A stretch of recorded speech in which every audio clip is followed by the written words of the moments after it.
August meeting of the Maple Run Unified School District Board of Directors to order at 6:02 p.m. Today is Wednesday, January 8th, 2020, and we are in the Maple Run Central Office.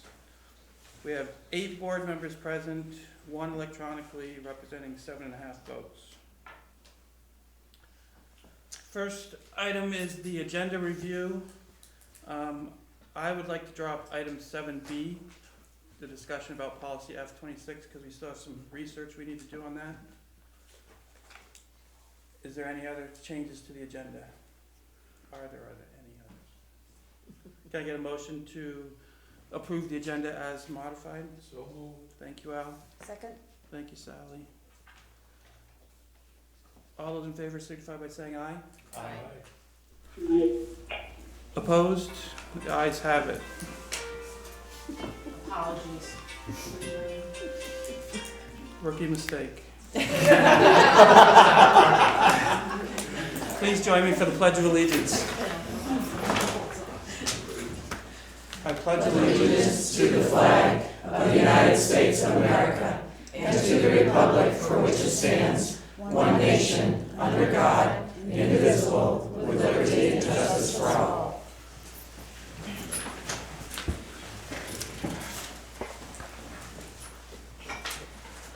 Do we have any visitors who would like to address the board?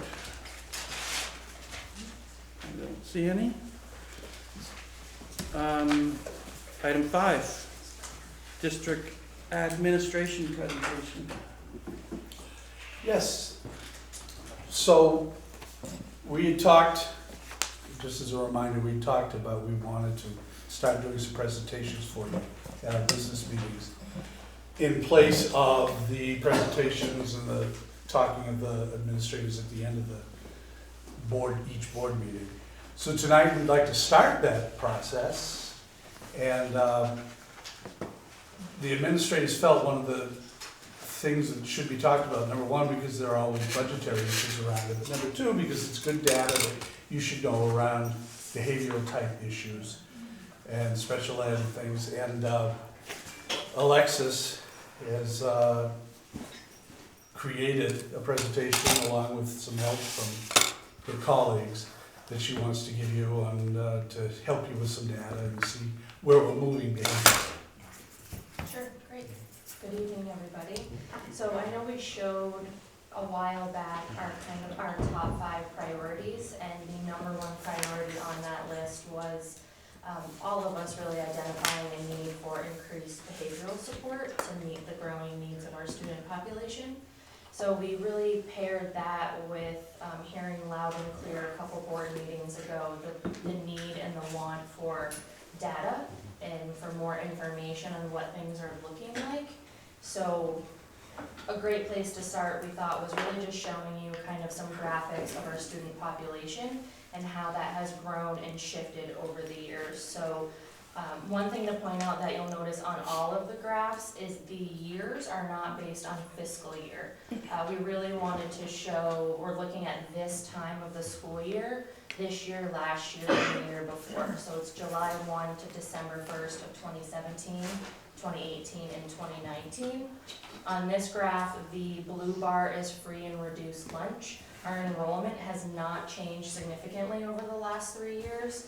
So the growth and the change is really reflective of true change and not just based on changes in enrollment. Is this the highest number during the year, or how did you pick a spot to get the number of students? Yeah, it's the highest number Okay. of the year.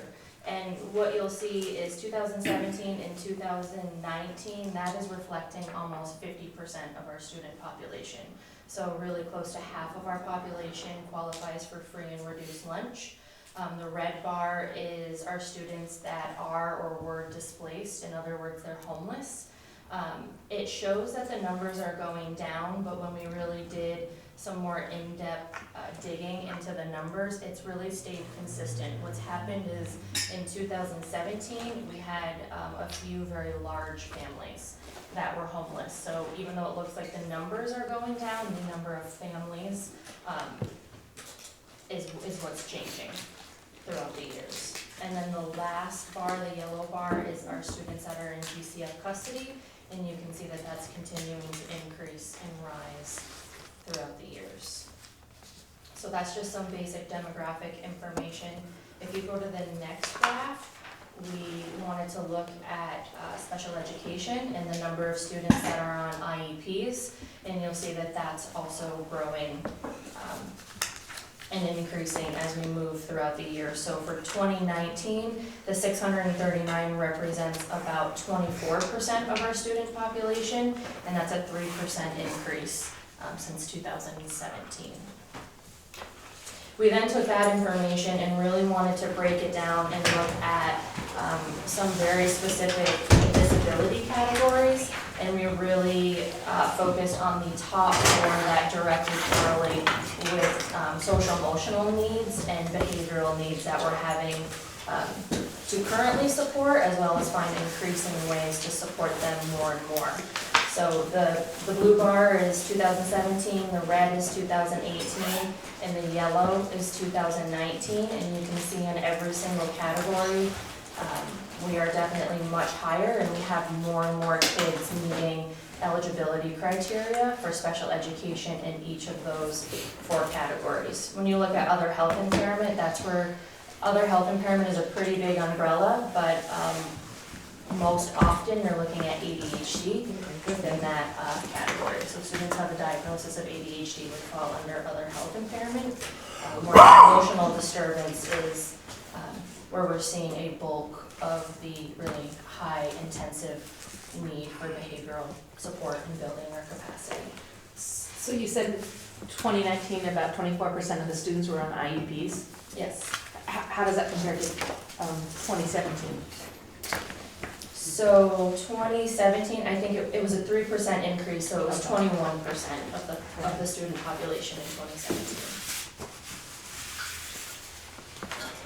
So we go to the next. Alexis, if I could, I'm sorry. Sure, I'm sorry. And this is probably something that's, I'm just curious whether anyone knows, is this more or less in line with the aggregate of the state? Is this pretty typical numbers, percentage-wise at least, I mean, as a percentage of students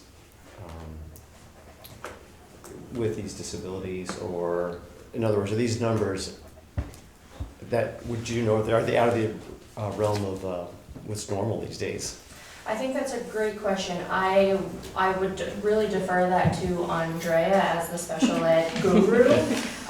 What I can say is I don't know if these specific numbers match the growth that other schools are seeing, but what I can tell you that within the state of Vermont and with many other school districts, they are also seeing a growth. Okay. And they are seeing an increasing need to really think outside the box on how to support kids, and they're also seeing what we're seeing in terms of every year more and more kids are coming through the door with a very complex array of challenges and needs. But when you really break down the data and the numbers, I wouldn't be able to say if our numbers are comparable to other districts. Thank you. Steve, the last bit of data I saw, which I believe was last year, said that the state of Vermont had 22% special ed throughout the state.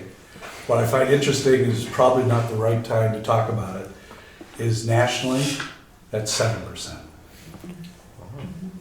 And a lot of that has to do with Vermont law and the way we Taking better care of the needs of the students. one would think.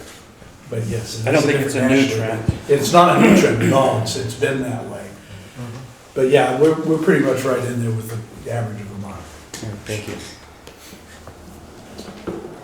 And then the following graph is we looked at two pieces in terms of kids who are having to access programming outside of our district. So residential facilities and residential treatment is the blue bar.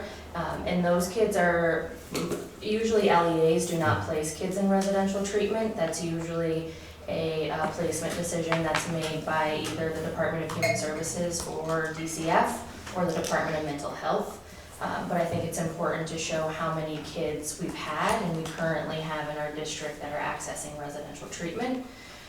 And then in the orange yellow bar is our kids that are currently needing to access alternative day treatment programs. So that's where you're looking at SOAR, Laraway, Baird, those are those alternative school placements, because that's been determined as their least restrictive environment to be able to access an education.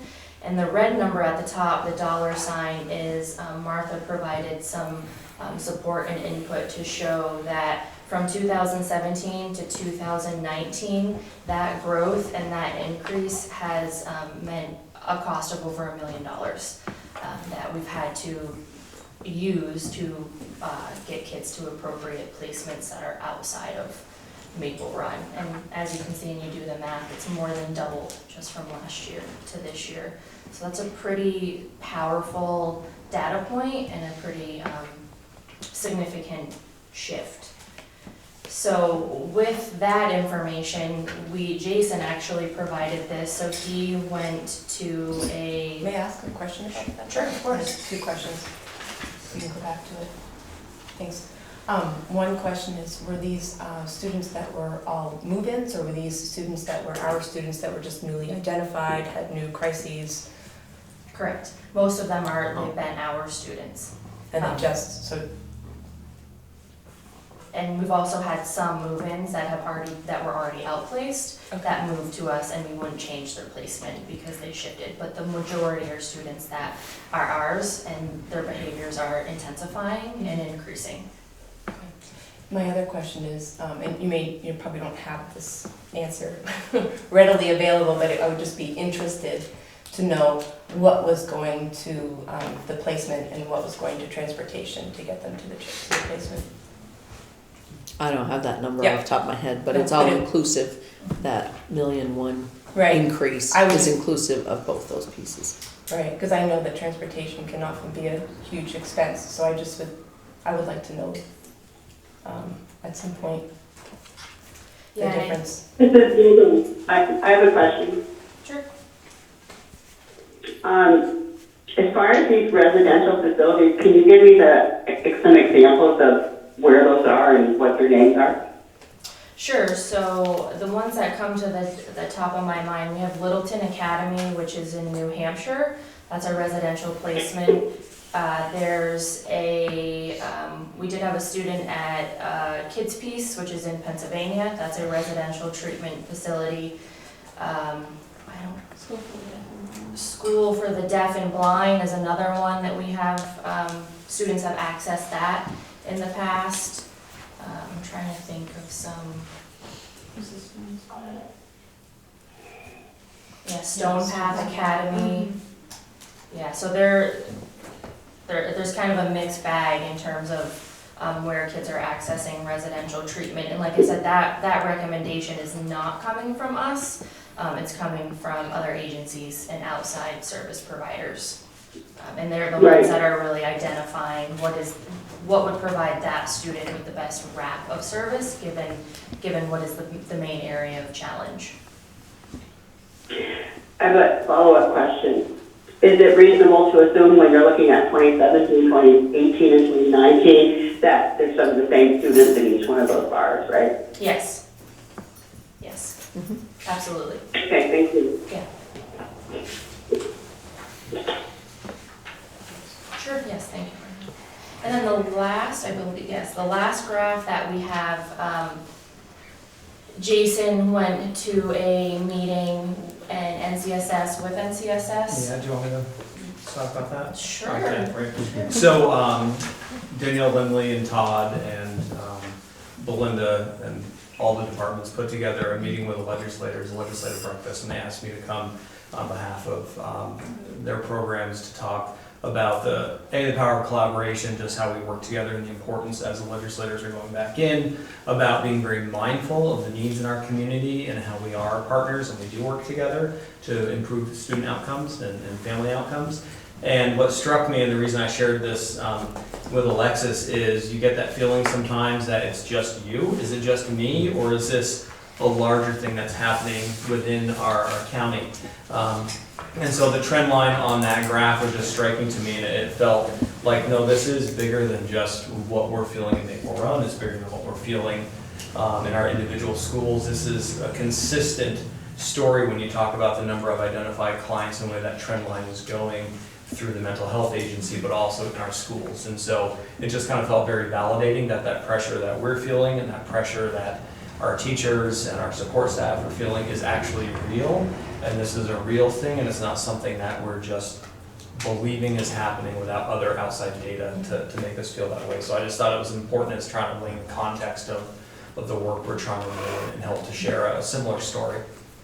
Yeah, and just to give some additional information, they say identified clients. So identified clients within Success Beyond 6 are students that are on some type of a plan, whether that's IEP, a 504, or an educational support plan, and they have a mental health diagnosis. So to qualify for Success Beyond 6, you have to have a mental health diagnosis, a documented disability, and NCSS, of course, serves both Franklin and Grand Isle counties, so this is reflective of both of those two counties together. But I think what the data shows, like our Maple Run data has shown, as we move throughout the years, the need is not decreasing and is not lessening. It's getting more and more, and it's increasing. And Stephen, like you brought up earlier, I know that that is also being echoed by our neighboring districts as well. And we're really not only collaborating with NCSS, but we really reached out to other school partners and said, hey, I hear that you're trying this kind of new pilot program. What is that looking like? How is it working? So we're not just collaborating with our mental health colleagues, we're also collaborating with neighboring school districts that have very similar needs and student populations. Well, I have a question. Somebody, I think you alluded to the fact that or someone asked a question, and the laws in Vermont are different from those of other states. So my sense is that we actually seek out and try to identify students as opposed to other states which may only serve students that are referred to them. Is that the difference? I think Vermont does a really great job emphasizing the importance of early intervention.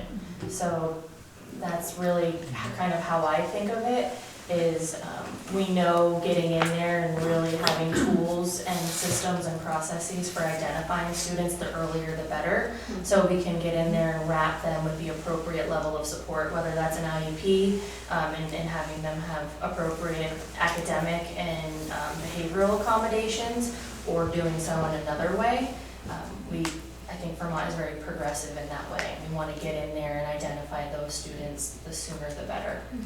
So I'm really interested too, because I was a classroom teacher in 1959 in Baltimore in special ed, and I kind of like to, keep my eye on what the trends are and what's occurring. So it was definitely an interest that I developed, and yeah, and it was a long time ago though. Right. And a lot of us have been to many, many conferences outside of the state, and I've had the experience, and I know many other people have voiced, as soon as they hear that we're from Vermont, we get the response of, oh wow, you guys are doing some really amazing work up there, because we do have the reputation of being really progressive in terms of early identification and really collaborating with service providers to meet the Thank you. students. So, kind of shifting gears a little bit, we wanted to start with the data and then just really show you from a district perspective where we're proposing to go and where we would like to go in terms of adding some behavioral systems and supports to all of our buildings. So the white is what already exists, and what you'll see is the blue is what is already currently in the budget and what's already been planned for. And the red is what we're proposing for next year and where the next most immediate step we would like to take. And then the yellow is at some point in the near future. So if you look at it from the top down, you have myself, the student support director, really looking at filling the open positions of a board certified behavior analyst. Those are people who can, in addition to myself, really push into the schools from a district level and work in all of the buildings with all of the staff. And then you have all of the individual schools broken apart and really looking at mirroring the model that Town School currently has in terms of their behavior specialist capacity and doing that at city school, and adding 2 behavior specialists at BFA, a combo of BFA and the tech center. I've already received the question of, well, why does BFA have 2 and not 3, like town school and city school has? And my most immediate response to that is BFA has a position that is called Dean of Students, and I really view that in a perfect world as really a third person in the building with behavioral expertise to provide that level of support to students and staff. I'd like to add as well, under the SATEC, it has 3 behavior specialists. We had 1 leave at the end of last year, and as of today, we have not been able to fill that position, so we're definitely feeling it.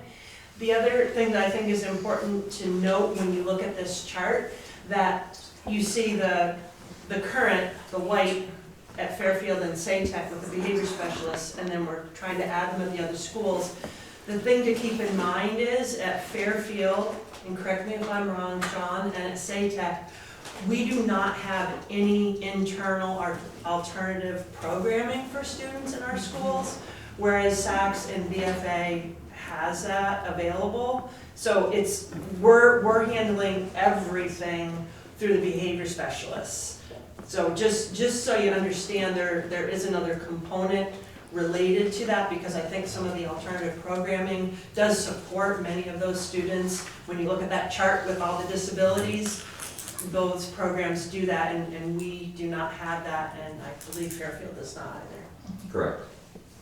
And then the bottom level are direct service positions, so the positions that would either be working one-on-one with students or with small groups of identified students, and those are behavior interventionists and registered behavior technicians. Just to clarify the bottom layer, Sean pointed out that if you read that the right way, it could look like we're looking at adding behavior interventionists and behavior technicians to city and SATEC. It's for all of the schools.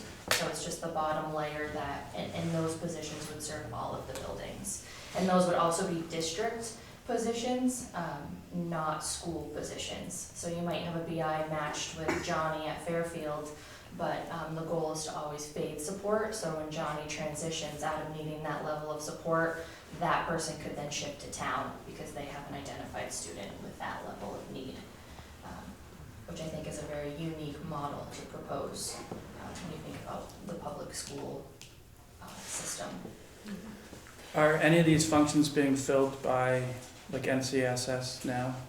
Yes, so and the reason why we also wanted to show the NCSS graph is this model is definitely to increase our capacity, because NCSS is also feeling the struggle because they're having more and more kids come in and they're not able to keep up with the need. This isn't to suggest that we will never have to contract and collaborate with NCSS. We're really looking at adding a layer and adding a level so we can reserve the highest tier and the most intensive mental health students that need that really, really firm wrap of support for NCSS.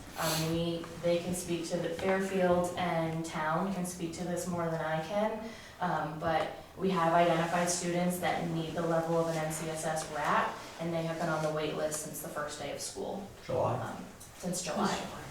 So that just speaks to NCSS also having an increased level of students coming in and referrals coming in, which is why schools are being encouraged and supported even more we gotta work together on this and have NCSS not be the only answer and the only option for kids who need increased support. I think I also want to add that we're also not just talking about kids on IEPs needing support, we're talking about all kids who might need support, so they might be falling under 504s or just simply an EST plan, and part of that is to service kids to have that intervention before they need to get on an IEP and trying to do some of that work beforehand. So this is not, even though we had a chart that talks about identified kids on IEP, this overall plan is for all kids. Yes, Okay. absolutely. Yeah. So there is one more attachment. I am happy to answer questions if there are questions.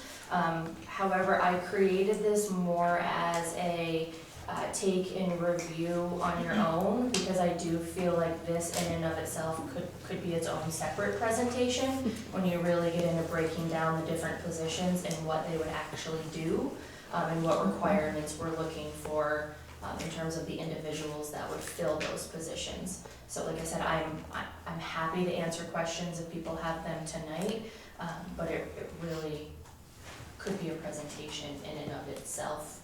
I just wanted to give the board something to review if people were wondering, well, what is a behavior specialist exactly? Or what is the difference between an interventionist and a behavior technician? I wanted to give a visual for you to reference. Thank you, Alexis. Anybody else have questions? Yeah, can you go back just to your, Which one, the diagram? the diagram, thank you. Sorry. No, I think it's the last tab at the top. It's the behavior system. Sorry. That's okay. Okay, I just need to, hold on, oh, come back. Thank you. So I just need to understand, so it's already proposed in this coming budget for the 2 BCBA's.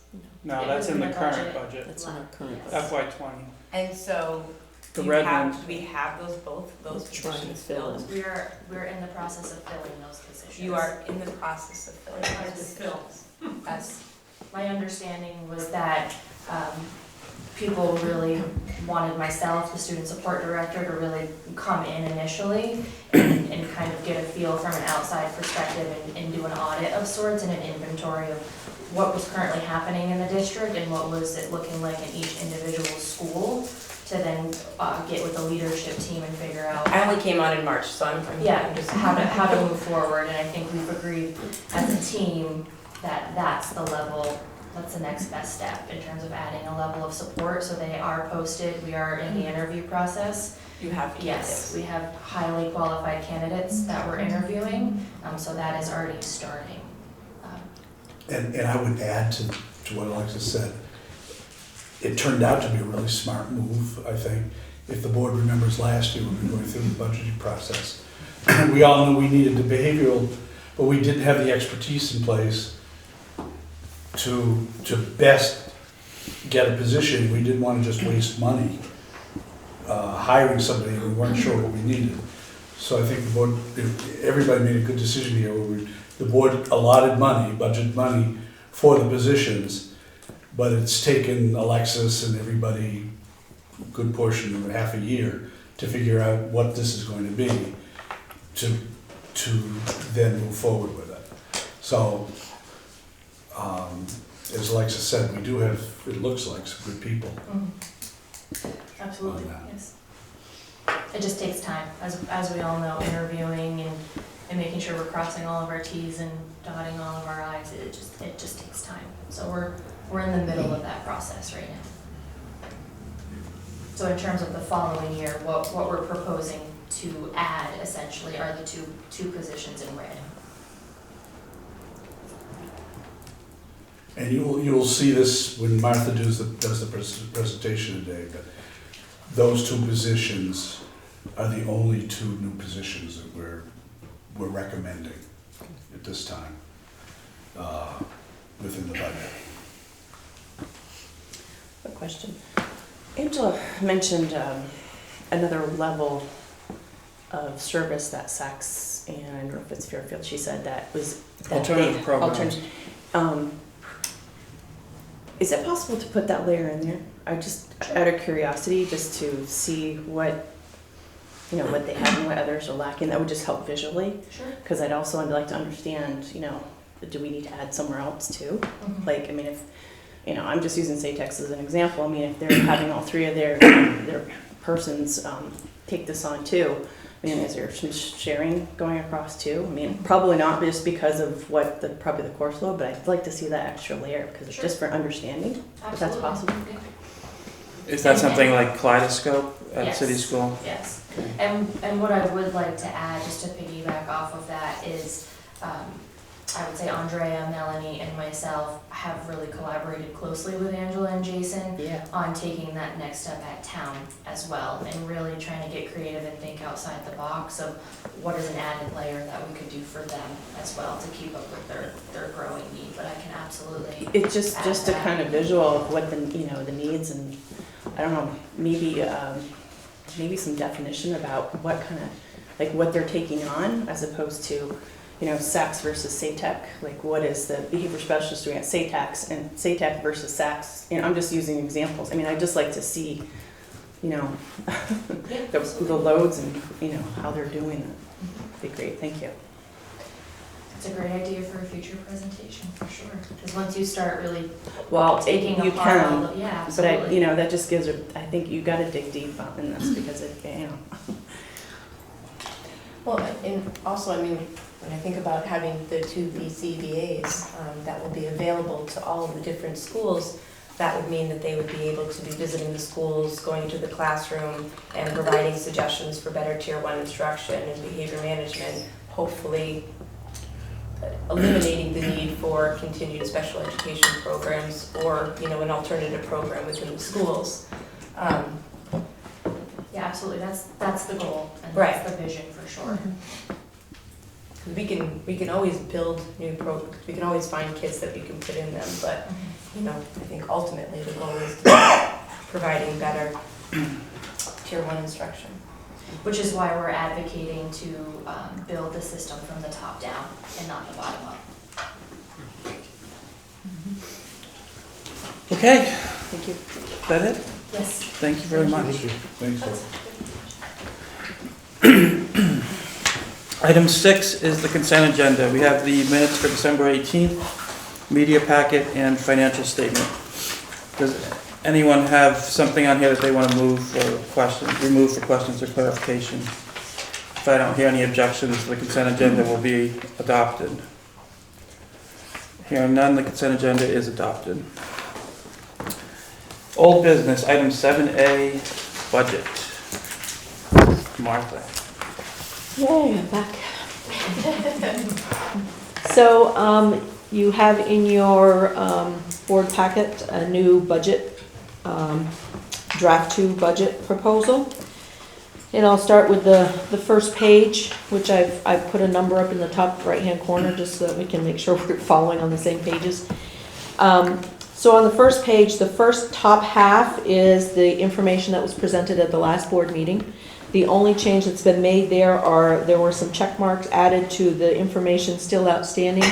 So you can see the pieces that I have received information on and the pieces that I'm still waiting for information, which is a final equalized pupil count, which does in fact affect the tax rate in the end.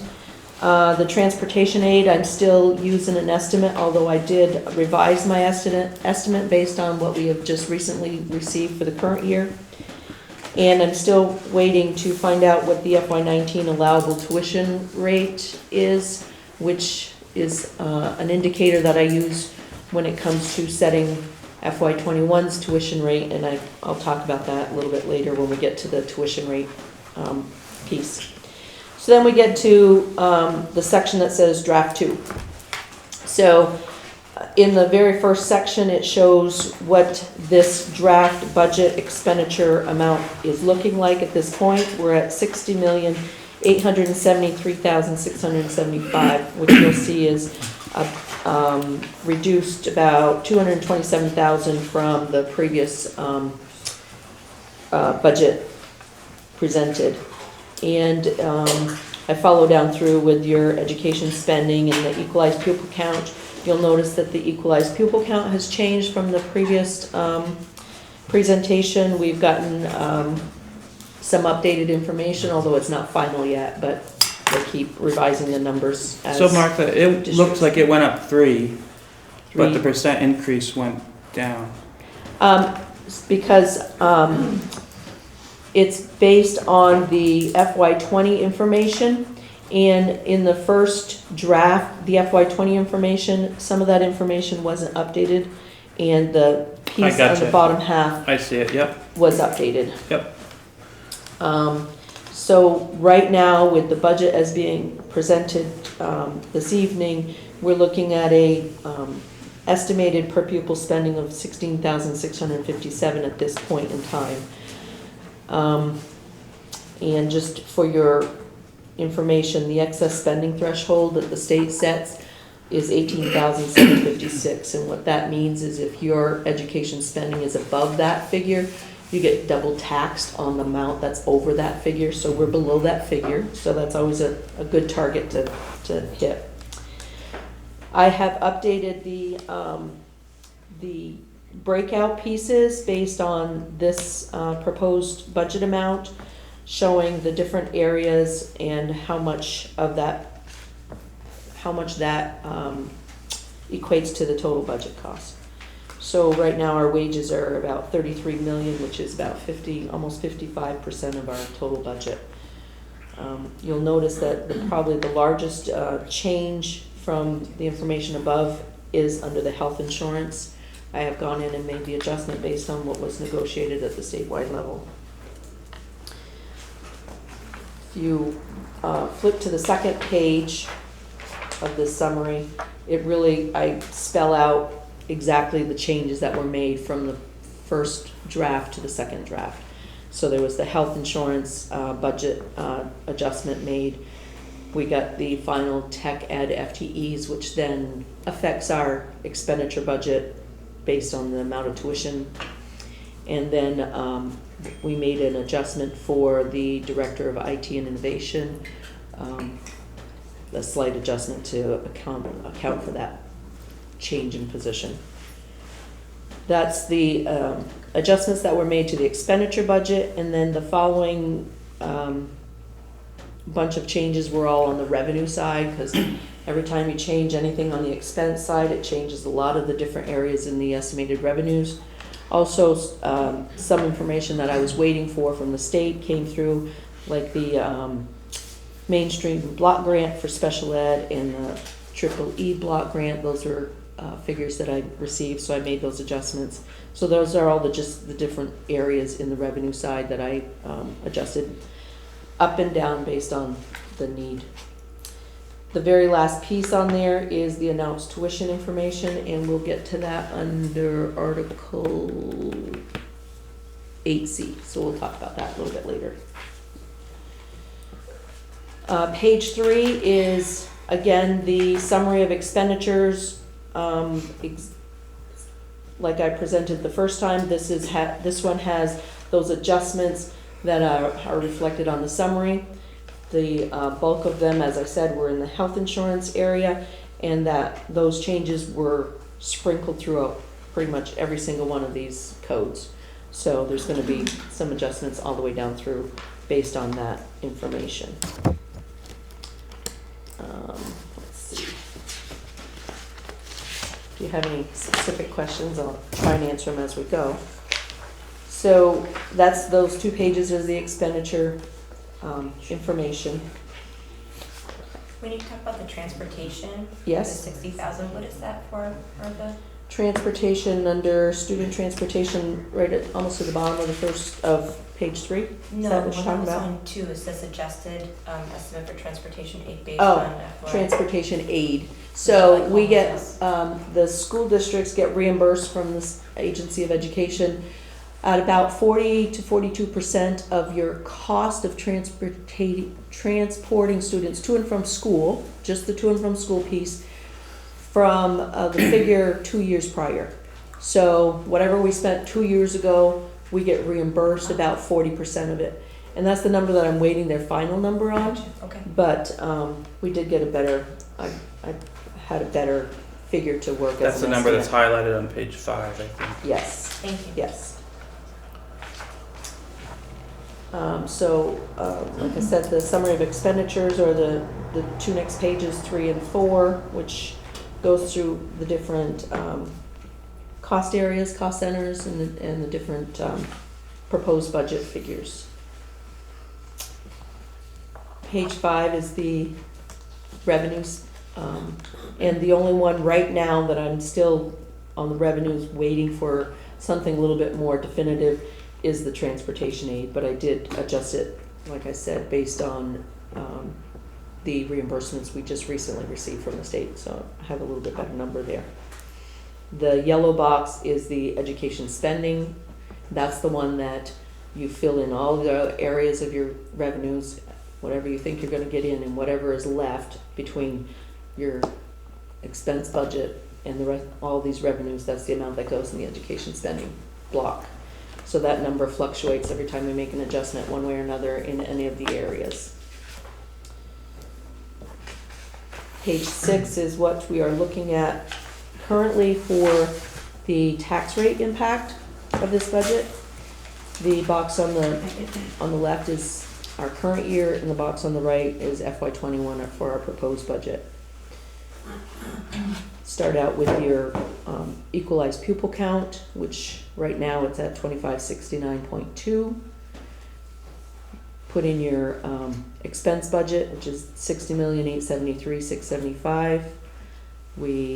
I calculate all the revenue sources other than the education spending. That's the $18,079,000, which gives us the education spending amount currently of $42,794,624.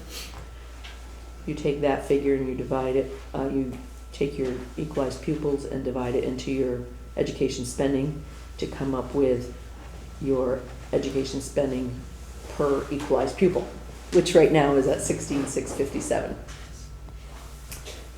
The yield that's set at the state right now, that is still just an estimate. They won't finally set that until May-ish, June. Right now they're saying to use $10,883. Bless you. Which then equates to the equalized tax rate, which is $1.5305 at this point, which is 4.85 cents over current year at this moment in time. Our merger incentive is going down 2 cents. So our incentive is 4 cents current year. Last year was 6 cents, so that's gone down 2 cents. So that brings us to an education tax rate of $1.49. And then we have the CLA, which is the common level of appraisal. And this just regulates the tax rate across the different municipalities based on the property values and what the state has deemed as the appropriate amount that you should be taxed on your property. And in all 3 municipalities, they haven't reassessed recently, so the percentage goes down, which then increases your tax rate. Which I've then indicated the difference between our proposed and prior year, and then I've given some estimated annual impact based on this budget. That's that information. And just a very small part about CLA, which I think is always a huge driver. As far as the assessments, the state regulations are if it gets to 80%, and City and Fairfield are both moving in that direction, they have to reassess. So it's not there yet. No municipality has decided it's worth it. We're still at over 100%. We've been that way a long time. You are, except even town went down slightly. From last year. So you're 101.8 or something, now you're at 101.1. But yes, you're in the opposite direction. Right. So in town's case, because the common level of appraisal is 101%, instead of taking the education tax rate and increasing it, it takes the education tax rate and decreases it slightly. Yep. Thank you.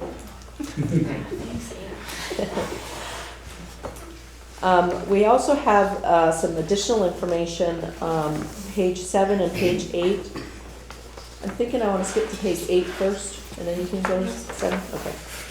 So page 8 is just a visual to help understand how that tax rate increase really is how it's driven.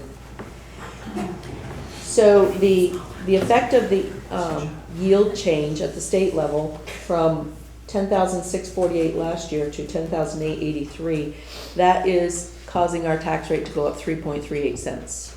So just by the rate that the state sets for the yield has impacted our district by 3.38 cents. The increased equalized pupil count, which right now we are, prior to last year, we are up 17 equalized pupils from last year, which actually is gives us a tax rate decrease. So that is saving us a penny on the tax rate. The decrease in the merger incentive, obviously that's the 2 cents. So that adds 2 cents to the district tax rate.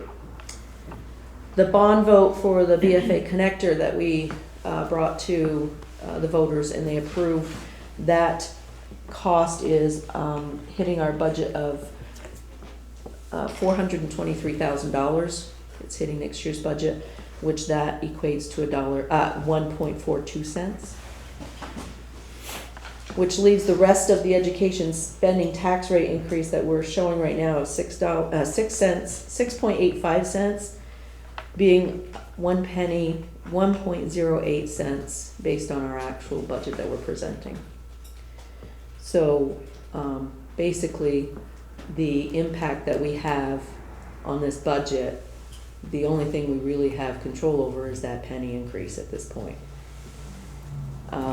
And then there's the common level appraisal adjustment, which nobody has any control over that throughout the state. And for Sedona City, that's a 4.65 cent increase. For town, that's a 0.9 cent increase over last year. And for Fairfield, that's 3.64 cent increase over last year, showing the tax rate increase for each municipality on the bottom line based on this budget.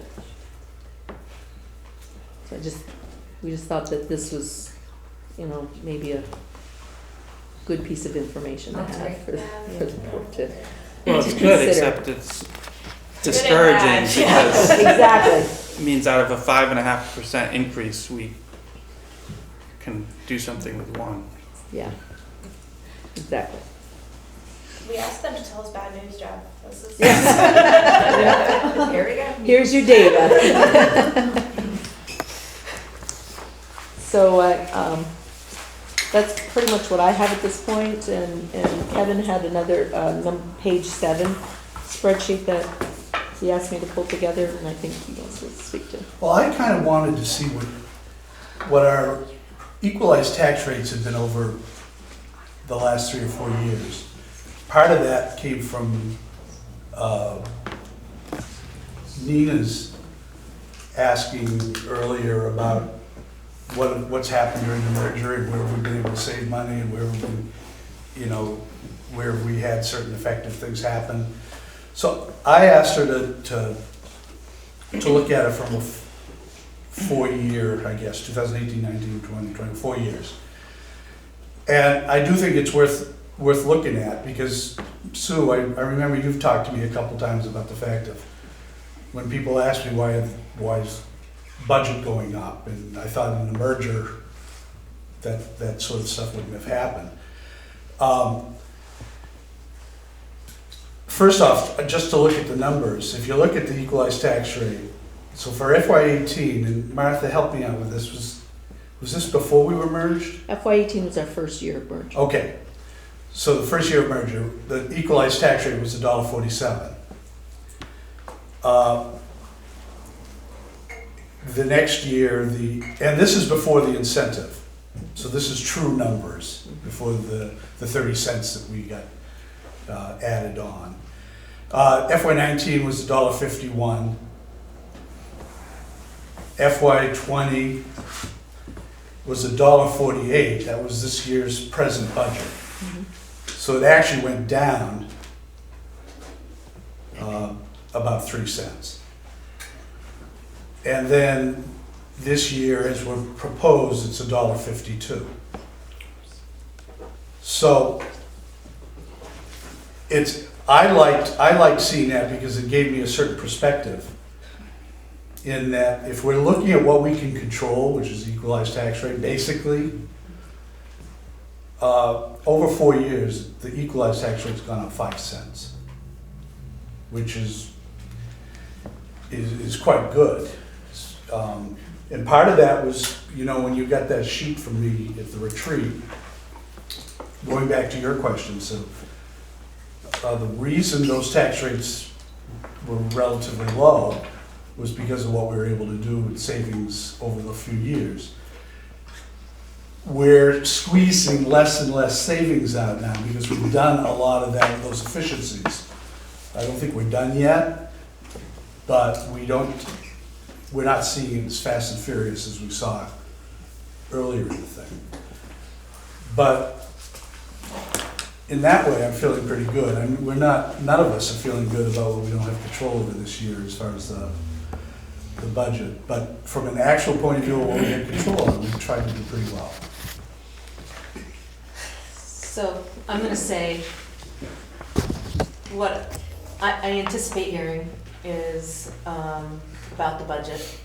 Is I remember in some of the Act 46 unification meetings talking about, you know, trying to calculate how much 220,000 was out of our overall budget and realizing that was on a, you know, so this was 5 years ago.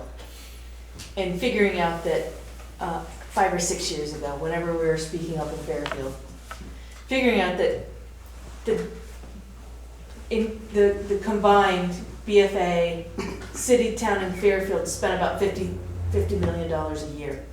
Because I calculated about 250 over 5 years, so 50 million a year. So here I'm looking, again, as a taxpayer, here we are 5 years later and we're spending 60 million. And that's what I'm afraid people are gonna be looking at. Mm-hmm. So I clearly need to have a better understanding of how we got here. So a better understanding of how this budget works.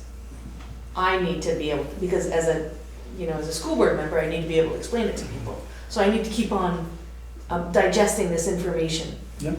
So that I have a better understanding, again, how does this happen?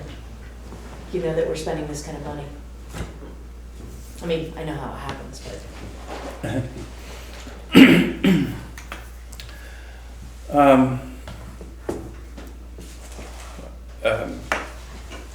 Personnel, obviously, is, as you said, it's 50% of our budget. Right. And that increases 3% a year at least. Yeah. Healthcare costs. You have multiple Skyrocketing. years of healthcare increases, which, you know, you look at this number, for next year, it's estimated at 7 million. It's not a small number. That's up 12% over the prior year, which was up 14% over the year before that. Like, what is that line, Martha, that says tuition, transportation, property services, is that 12%? Does that include the bond or? No, what that line item includes is, that's tuition payments for, when I say tuition, it's our out-of-district placement for regular ed and special ed services, so that's all of them. It's student transportation, that's the to and from school, field trips, athletics, it's all transportation costs. And then property services, which are your liability insurances and your contracts for like snow plowing and so on and so forth. So those are all included in that. So do we have a new transportation contract for next? No. So no, it's the current one, which had a 3 or 3.5% escalator in it. I can't remember which. I think it was 3% escalator in there. But the bulk of that increase is in the out-of-district placement tuition payments that we're paying. Well, and I think that the presentation that you gave was timely because, I mean, if we just look at, over $1 million increase in spending over last year. Was it last year? Or 2 years, I think it was over 20 years. 2 years. But still. Yeah. Yeah, but still, It is huge. One thing I would also make sure, I personally like to look at the ed spending versus the expenditure budget, because the expenditure budget is just expenditures, and a lot of that is special education, which then on the other end, we get reimbursement. we get reimbursed. So that's why I like to look at the ed spending, because it includes all that. And when you look at the ed spending, you're going from pretty much 38 million to 42 million and a half. No, you're going from 40 million. You're I'm sorry. You're going back a year too far. I'm going back. Yeah. But that's a little bit more accurate about where your actual increases are. Right. Because in the expenditure budget, there are items in there that, for the current year, we have grant-funded expenses that were not included in the expense budget that was presented a year ago.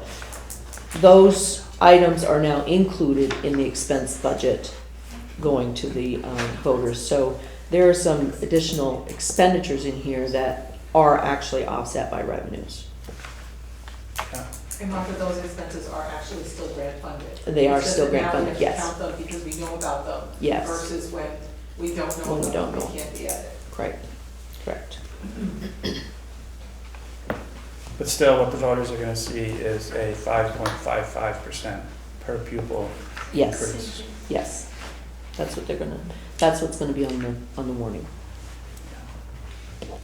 Wow, I'm trying to remember way back, but it seems like the DFA budget used to always stay around 3%. Is that right? I can't remember. Not necessarily. No. Well, The budget was somewhere in that Yeah, that's what I 3%, remember. 4%. we've always aimed for that. We But always aim for that. at that time, there wasn't the expansion of need across the, so you can't compare. Right. That's not comparing apples to apples. No, I was just reminiscing. Okay. So Martha, what does it mean to get it down 0.5%? You know this question was gonna come. I know, and I didn't do the percent. But basically, if you wanted to Can reduce. I ask a question? Can I ask a question before you go there? Sure. There's two things on page 3 that I'm not sure I understand. One of them is, what is accounting for the change in administrative technology services? In the what? I'm sorry? Administrative technology. Administrative technology services. Okay. What that is that shifting one IT person out of the instruction-related technology, which is about a half a dozen lines up above the 1.6 million, shifting that to a district administrative position. That's the district IT director. So it's shifting it down. Okay. With a And the other with a one, little long-term added debt, cost. I think you reviewed that, that's the PSA one, right? Yes, Okay, thank you. you're welcome. Thanks, Jeff. That was something I used to always complain about when I first started in school, where I swear you guys would recategorize things just And- to. And unfortunately, the state does require us to do that every now and again. You know, you go for years, reporting things in a certain area, and then all of a sudden they come back and say, well, we need you to start reporting these in these It areas. seems like it's every 3 years, so Yeah. you can't get a decent trend. Right, Sorry I interrupted you, go ahead. that's okay. Basically, what I was gonna say is, to reduce the tax rate impact by a penny, it'd be a cut of a minimum of $285,000. When I say a minimum of that, it's because, depending on where you make those cuts, may also impact the flip side, the revenue side. And so if you make cuts in areas that we get some kind of reimbursement on, you would need more than 285,000 to equal that penny. So if it was in like the Northwest Tech Center area, you can reduce the expenses in the Tech Center area, but then that reduces the tuition payment, which then reduces the revenue that they're gonna get. So it's a cyclical piece. If you reduce in the special ed area, you're also reducing your reimbursement that you're gonna be receiving. So it's not necessarily a straight $285,000. What is the increase in the human resources services? Seems to be. So in the human resource services area, let me find my notes here. I just want to make sure I pull up the right ones. There it is.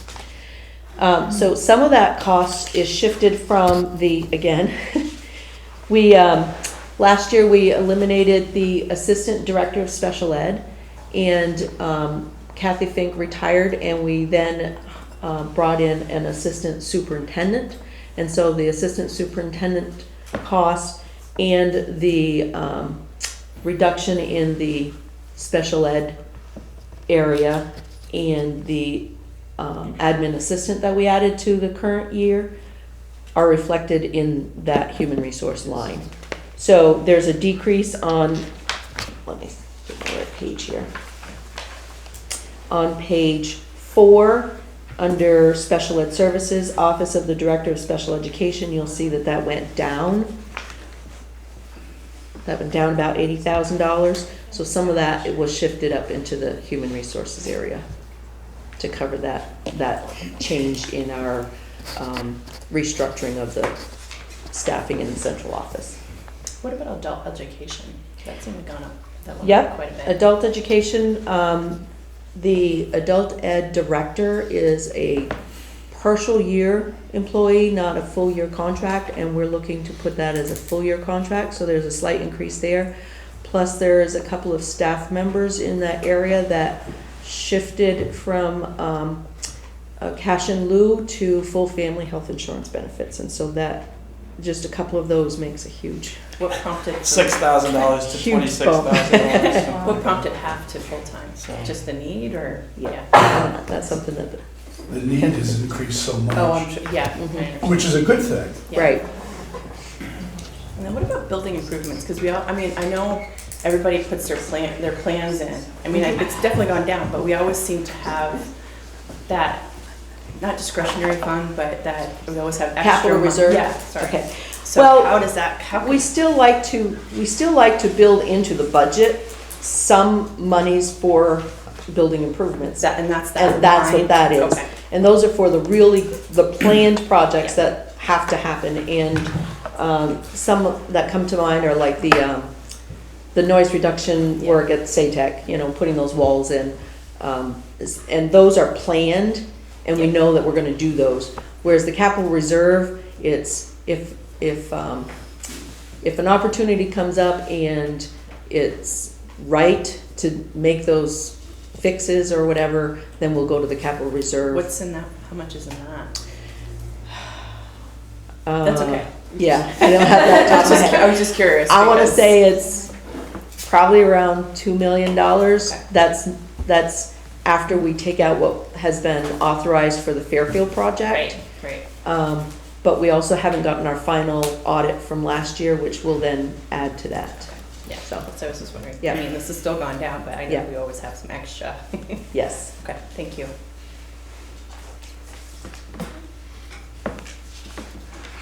What do people think? Nilda, any comments? We can't warrant with the Oh, extra I information. made my comment. If it would be great, we could reduce it some more. Yeah, I agree. What, Nina, I'm sorry? Well, I mean, we can, definitely reduce it, but remember when we warn, I think we can't, So this Do has, it with all this the- budget has to be adopted by January 22nd, which is your next board meeting. and then can we put the details in that warrant? Like, I wish we could, I So- think we've asked this question before, I just can't remember. We've got the warrant, one of the items on the agenda tonight is the warning. Oh, okay. And we will be looking at that, and what we will do is we will just be filling in the blanks at the 22nd board. And I think the answer in the past, Nina, has been it's kind of prescribed. Okay, that's it. Oh, yeah, the You know, I verbiage, just- the verbiage of the article is Yeah. in statute. It has to be stated exactly Because like unless this. somebody goes and actually clicks on that information, they're not going to see.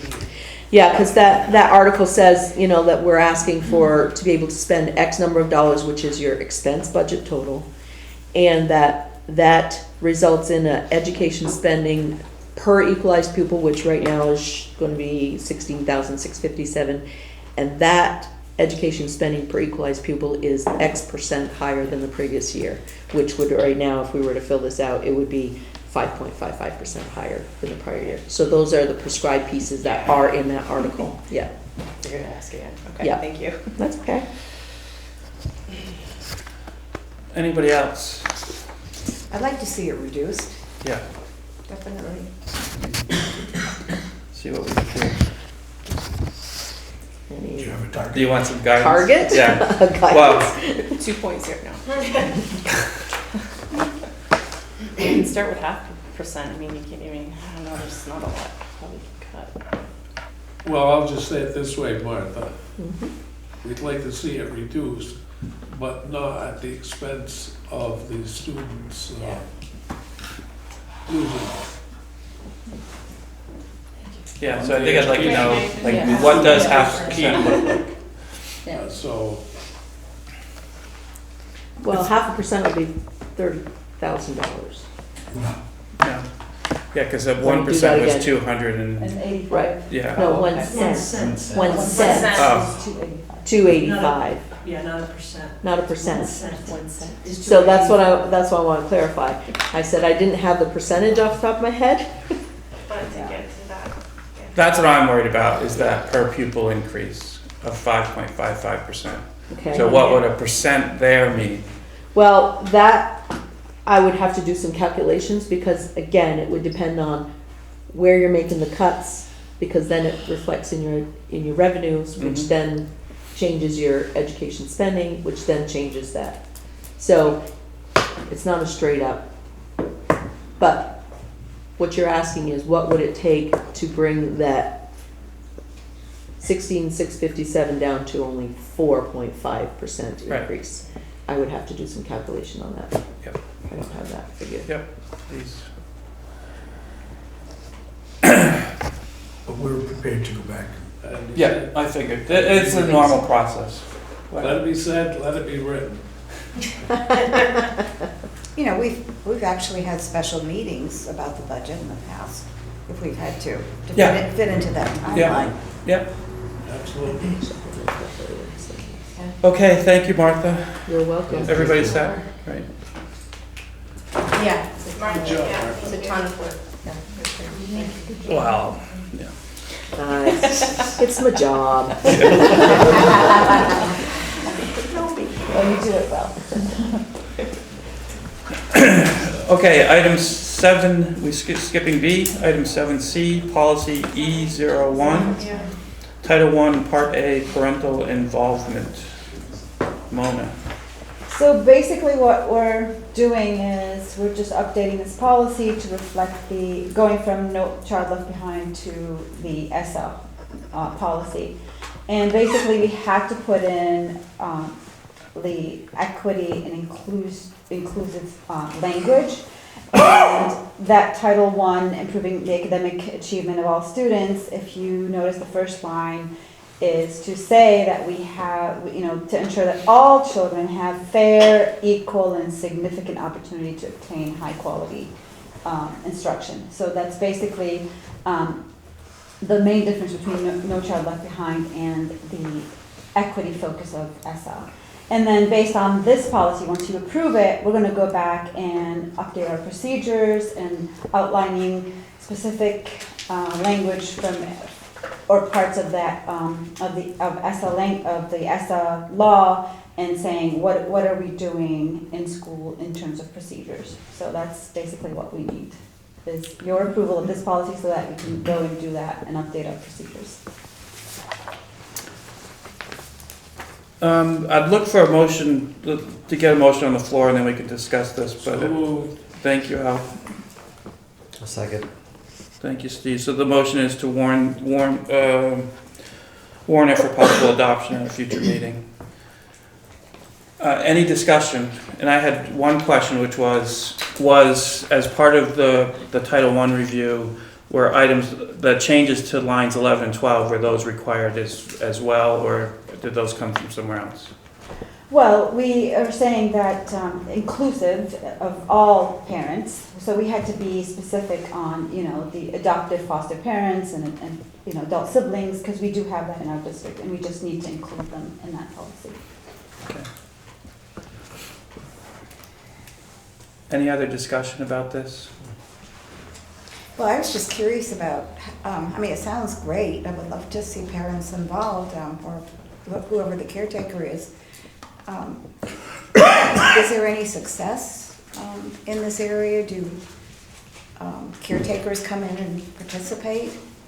Yes, we've been collecting, I know that principals every year have, by law, we have to say we are a Title I school, and they come in and they take parent signatures. They do have some involvement, but we definitely need to improve in that area, as all schools do. Because it's a great idea if it works. Yes. Yeah. I think we get some money that the schools use, like they might provide a dinner at an open house or Yes, something, and yeah. that comes from this, From the Title I yeah. grant, yes. Well, that also, I believe, pays for some coaches at the school as well. It's not just a dinner, right? Title I. Yes, well, Title I pays for the because what I do with the grant is I write investments that for school-wide schools and Title I, we target assistant schools that target the needs of students, and it could be covering extra materials to help with interventions, interventionists, coaching. It's all coming from that. I think that's Title I in a broad sense. This one is particularly This is about just parental involvement, yeah. which is which basically is a mandatory piece of getting Title I money. So that's why, and we need to prove that we're doing all of that. Yeah. Any other discussion? I'm just curious. It says 16 talks about obtaining a high-quality education and reach at a minimum proficiency on challenging state academic achievement standards and state academic assessments.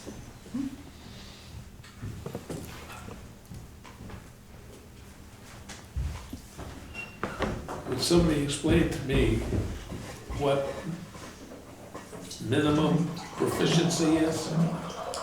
Yes, so we have the SBAC in the state of Vermont, and there's the minimum proficiency of, for math, and there's a scale score. I don't have that information right now off the top of my head, but there is a minimum of what proficiency is, and that's outlined in the SBAC data. Well, I hate to bring up a sore subject, but we're talking now proficiency. Oh, I see what you're saying. What is proficiency out there? You have a minimum proficiency or your proficiency? You've achieved it. It's actually, just to be clear, Al, it's at a minimum, comma, proficiency. It's not a phrase. Right. Yep, at a minimum proficiency. And proficiency is defined in our district. Oh, sorry about that. I Yeah. didn't see Yeah. the comma. Yeah. Must have some dirt on my glasses. Disregard previous. Thank you for clarifying that. Okay, all those in favor signify by saying aye. Aye. Opposed? Ayes have it, 8-0. Thank you, Nelda. Item 7D, board goals. I met with Angela and Jason and Joan and Stacy. They were kind enough to give me their time to see if we could draft some language around the areas that we discussed a month ago. And so those are included. And to give us a starting point, we can see if you guys like them or not, and we can talk about changes that we want to make to them. Should I start the first one? So the communication goal would be to actively engage the community in understanding changes in the education system needed for the 21st century, keep the community informed of district performance. Anybody have any comments, suggestions? Well, I'm gonna have a comment about 3 of them. Good. Me too. And let me see if there's any comments. Brenda, can you These maybe are- bring it up in case you want to make some language changes? Do you have access to it? And I appreciate Or maybe all the Angela hard can. work, but it's hard for me to Can you give it to Brenda? so look she at can read these that? as I think it's linked on the board goals agenda. of the board. It's a link right on the board agenda. Okay, I mean, I think this communication one covers the things that we talked about at the meeting. Well, that's exactly what we say. The first one covers all three. Oh, change it. All three areas, you mean? Like, Yes. They're intertwined. It's, you mean you gotta communicate about everything? Absolutely. Yeah, I agree with that. I have a comment. Okay, I would add to that sentence that says, keep the community informed of district performance, both in aggregate and individual schools. I think it's important to see, changes or educational system needed, blah, blah, whatever those words are, per individual school system too. City School, Town School, Fairfield, CSA, Northwest Tech. so, Anybody agree? Yeah, I have a I comment think too. that's important. I definitely think that's important. I look at the keep the community informed of district performance as an action step, not as the goal. And I think right now the way that it's written is that it's set up that we're only giving information because we're defining the topic, we're defining the boundaries, and we're only going to communicate out about those areas. So I would suggest changing it to actively engaging the community in what the educational system should look like in the 21st century, rather than, because I already said it, you're defining it and you're creating boundaries. So you're basically saying with what's written there that you're only going to be communicating out about yep. the understanding. So is there some way that we can say it so we get both ways? Actively engage the community in understanding, in what the educational system should look like in the 21st century. Be more inclusive, and it would be engaging on both levels. It wouldn't just be communicating out. Yeah. And I agree about keeping the community informed of district performance, but there's lots of other action steps too, but that's more of an action step. It's not part of the goal. Okay. And like what Nilda was saying about the different schools, so as a whole, but then also the individual schools, making sure each school feels like they have a voice, that would also be an action step. Right? So Joanna, can you repeat that one more time, that first, the big over? So right now we have actively engaged the community in understanding changes in the educational system needed for the 21st century. So what that does is that it makes us only, it's defining what the topic is that we're going to communicate out, and it creates boundaries about what we're going to communicate out. So we shouldn't just be communicating out, right? Because we're also looking to receive information from the community as well. So when you're actively engaged, then you're communicating out and you're receiving. So I just think you want to take out the in understanding changes, because that's not the only thing we're going to be talking about. And I guess I would just throw in there, I like your idea, I'm just not sure about the wording, because I'd like it to say, somehow we will report out and we will get information back. Yep. Or get feedback, so. I think that I'm when not you sure how say to say actively that. engage with the community, Yeah. that's inherent Implies in that, that that statement. it's both ways. And then when you itemize out what your action steps are that you're going to do, that you can, I think you can be more specific yeah. there. Okay, so what do people think? Do you get that up there, Brenda? Yeah. Was it? Actively engage.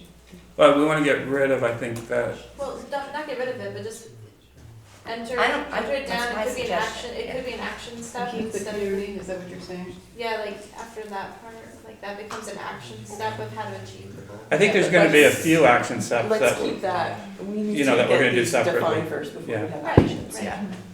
And this can change too. Just actively engaging the community in what the educational system should look like in the 21st century. And then you can talk about understanding changes, you can talk about keeping the community informed about district performance, you can talk about, whatever things. Seeking information. Seeking information, seeking input, Yep, I agree. all the above. Could you say something like actively engage the community in shaping the education system needed for the 21st century? Why do you? Yeah, that's I, actually, that's how a about good this? Actively engage with the community to achieve an understanding of the changes in the educational system. Say it again, Steve, sorry. Actively engage with the community to achieve an understanding of the changes in the education system needed for the 21st century. Just a thought. If we're looking for words to define what we're trying to accomplish.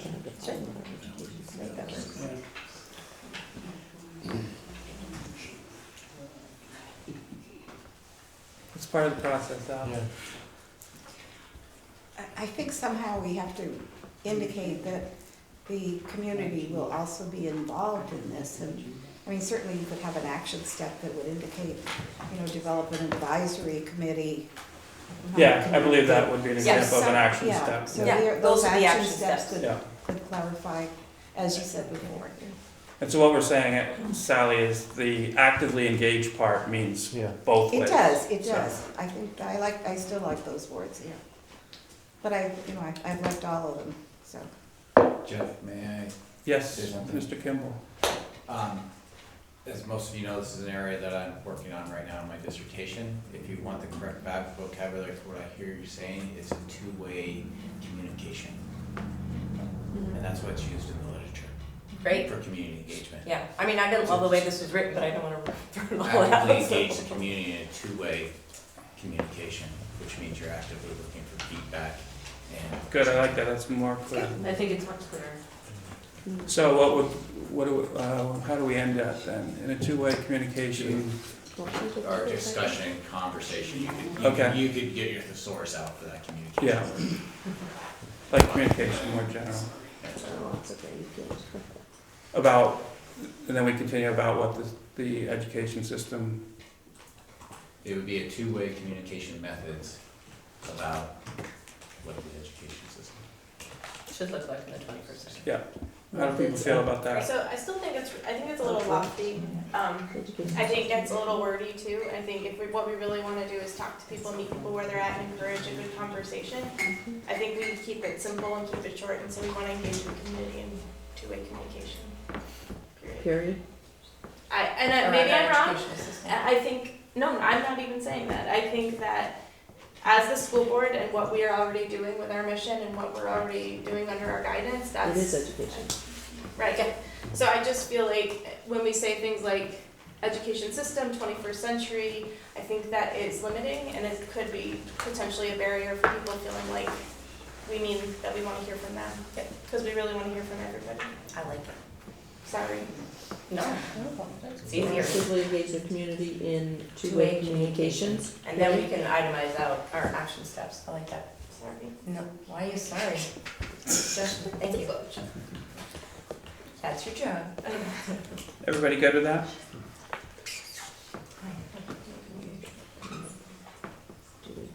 Just communicate. Communication. Two-way communication. There you go. Why don't you get it written up and we can look at it the next time? Sure. Yeah, I think she is. Yeah, Brenda's writing it up, so. Oh, okay. And then you So could, it's I think we will live. take off that action item, Brenda. The second line, we'll take that off, we'll add, We'll discuss it at a. yeah, and figure out what our action items are and how we're gonna measure things. And we'll do that as a board, right? Yeah. Okay. Unless on one of these, we decide that we wanna have a, subgroup of people or something, I mean, that's totally an Yeah, option. I just meant that the board will be included in that. Yeah. Thank you. Okay, technology goal, integrate current technologies in pre-K through 12th grade to enhance student learning and enable our students to demonstrate the skills necessary to thrive in a 21st century environment. So I have a comment. So first of all, I appreciate everybody getting together and working on these because they needed to be done. But I have no idea what that means. Does it mean use the technology that we have and the way it was designed? Does it mean is it inferring that we're not doing this, so therefore we need to do it? And how does a student demonstrate that skill? I don't know, it sounds like gobbledygook to me, so I understand that. I think the key words there are integrate, so that means through the entire educational process, pre-K through 12. Current technologies refers to what is current, so, you know, we're not teaching people about 10-year-old technology. How to type on the Yeah. With a goal to enhance student learning. You know, I'd almost keep I'm sorry, Nilda, you weren't done, go ahead. Or, well. Are you okay, Nilda? Oh, I was laughing, okay, I wasn't sure. So, Okay. I would like to disconnect the student demonstration of skills, because I think that fits under the banner of achievement. And, you know, I'd still like to see something about supporting strategies to increase the effectiveness of all students. And certainly one of those is computer skills, technology. So because we don't normally, I mean, how can we're not necessarily watching the kids demonstrate these skills. Right. As board members, you mean. We would expect that the children would achieve in many different areas, not just. But is the language important that it's the board's role to support the district in doing this? I mean, I guess what's the board's role in that? Because are we monitoring curriculum, are we monitoring learning, or I just want to make sure that That's not. are we actually integrating? Like, that's not what No. we're doing as board. So I feel That's like not- it's different, it's a different directive. Right, that's same with the next goal, implementing. So I just want to make sure that we stay careful on that boundary of what is the board responsibility versus what's staff responsibility, Right. and not take on Right. stuff that's not our business. I totally agree, and I think what we said, because we talked about this, you know, the engagement one was something that we definitely could do ourselves. We could see ourselves rolling up our sleeves and getting into it. But when it came to technology and equity, it definitely wasn't that way. And so then I think Jason made a point, which is our goals or priorities. So it means the board thinks that this is something very important out of all the district goals that we have on the 5-year plan, and that we want to pay special attention to. And so that might be reporting out from the administrators around these areas. Right, I always imagine this would be the hardest one to write, only because I remember bringing up the notion of the technology study that was done, and how do we incorporate the findings, and realizing that that's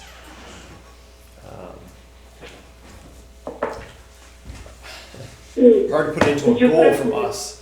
I mean, I would love to see as much of those implemented as quickly as possible as budget and common sense might allow, like getting the laptops in the hands of our BFA students. And that can't be addressed in a goal, that's not a goal, but it's certainly be a personal goal to see that happen, but. It's a priority. A priority, yes. So coming up with a language for a technology goal seems to be particularly challenged, and I know. Well, but maybe as our role as a board is really to support the integration of current technologies to. I guess if using the word integration moves the ball along, yes. I'm at a loss for words. I appreciate the effort, but similar to Nola at first, it just sounded like a platitude. Maybe. It's like, of course we're going to do this, integrating current technologies. Give me some language. I don't have it. That's my, again, and maybe this is. Here's the kicker. I'm not in support of it. I would. I mean, Technology was one of the areas that we brought up at the last. Right. I think it's an important one, but I'm realizing perhaps that this is something that maybe the board can't do That's all or I meant. write I'm not up. in support It's of just, it was just, I didn't think that. So if we're designating this as a priority, then maybe it is that we're supporting this. You're looking confused. I thought we were supporting because we said, you know, we're probably going to have to write a policy, a district-wide policy about what do we think students should be doing with technology. We're gonna have to look at budgets. We already have. something- Wouldn't we be assessing then, assessing current? Feels like it should be under equity, because that's what it is, We're isn't not- it? Yeah, we're not, Well, that's not too- assessing. that's part of it It is too. under equity. Yes. Would accept You it, know, would it simplify things to also put a period after student learning and just end it? That's what I just said.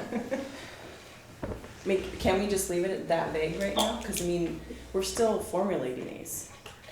We can do anything we want. Yeah, okay, we can do whatever This we is want. all just, I think we Andrea? should just, Conjecture. let's keep it simple for right now. We can always define it. I I mean, don't I think think we we're, need why? Because it really does belong under equity. I disagree, because it's something that's been in the forefront and we've been pushing for it. And technology is how we function. Right, yeah, absolutely, but equity is about it, making sure that it's within the schools, deemed I think it's too necessary. big to be under that. It I think it's wouldn't one of be the something things you under would, it's just one of the It's things part under of- equity, because it goes back to the But then budget. equity, that could take it and then we could just go down a rabbit hole that, we wanna stay focused. I mean, let's keep things, I thought this was more important, that we wanted to keep focus. I'm not saying it shouldn't be under there, but maybe we can pull it out and make it a goal. So like a focus on, because I see what you're saying about, this is the how many Yeah, studies, true. Andrea's arm is gonna fall off. I think we should let her say. Thank you. I feel like what you're struggling with is not just how to categorize it, but coming from professionally having written goals, you have to make sure they're measurable. So some of what you're struggling with is how are we gonna know what we're actually doing? Because nothing there is measurable yet. That's what Nilda's saying, it's kind of vague gobbledygook, because there's not a clear definition of how you're gonna show you did it. Mhm. So you have to make sure your goal is measurable. No, agreed. That's my 2 cents. But we need to bring focus on technology Yeah. before we can even measure it, because we are all over the board. Yeah. So we gotta start somewhere. Right, but I don't think that integrating current technologies is what we're gonna do, is all that I'm saying. So currently how it's written, I'm not saying that there shouldn't be a goal at all about technology, but currently the way that it's written here, I don't see.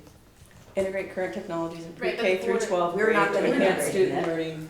Um, Why wouldn't you know, it brings me to a point that I'm almost ready to say, let's table this we supporting integration? for a future meeting where the board sits down and with the writers, and we go back over it as a board with only maybe the budget to vote on the next meeting, and that we spend most of the time, if not all of the other time, sitting down and coming up with board goals that are gonna include, like our first one, we juggled a little bit, well, a whole lot. And now we're getting into the second one, and that's going for it. I think we need a little, what do people wanna do? I think we I would like to dedicate some time for it. I think we should have breakout groups, this is too big. I think we should have people designated to be part of the group if they wanna be. We did that for the mission statement. We didn't do it like this, and we Yeah. can come back and feedback. I think it's gonna be more reiterations. Support integration in current technologies, maybe, I don't know. But I strongly think it should be just a goal by itself. So I'm proposing we formulate a small group and just tackle it. Okay. May I ask just one question? And I heard it from someone. Overall, is what you're looking at trying to support the latest study? And for us to follow that latest study and to move forward with it? My suggestion was to look at those suggestions and discuss them earnestly and go forward with ones that we think make sense for the district, and implement them as best we can, as best you see fit. And I'm realizing now that I apologize if I criticize the statement, as I appreciate someone taking the time to put it together. But as it's written,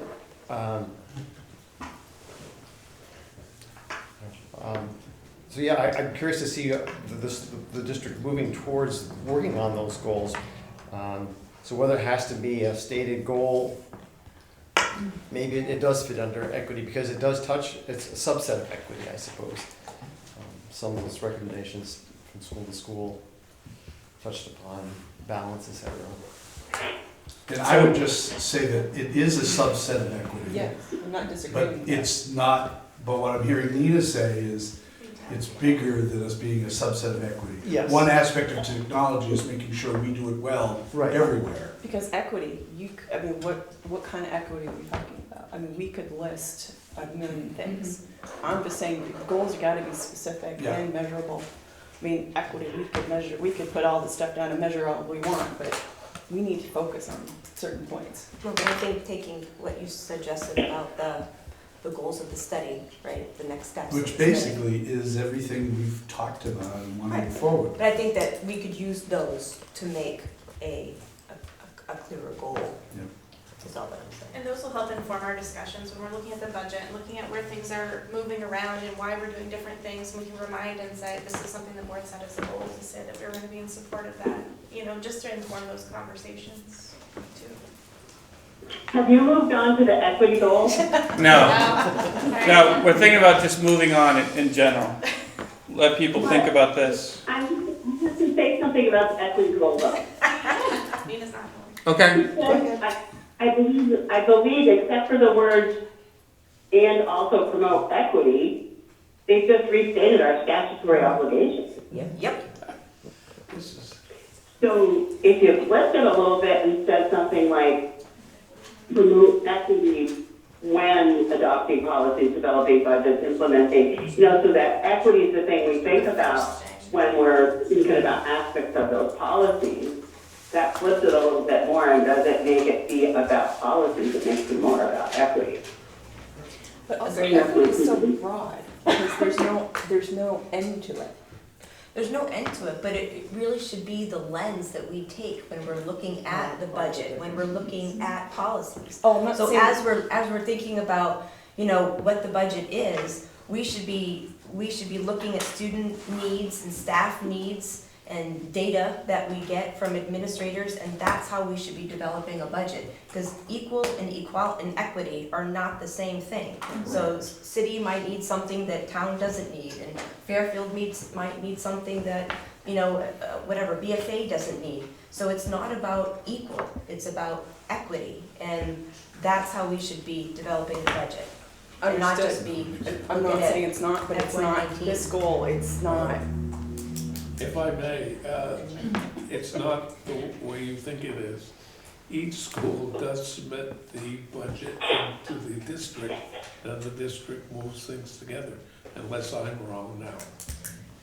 For the most part, that is, but we do have discussions with the leadership team as to what some of the priorities are and where we are gonna focus some of That's our another funds. story, that might be a whole, That's the way it used to be. trustees used to sit down and do that too, but and which is normal function.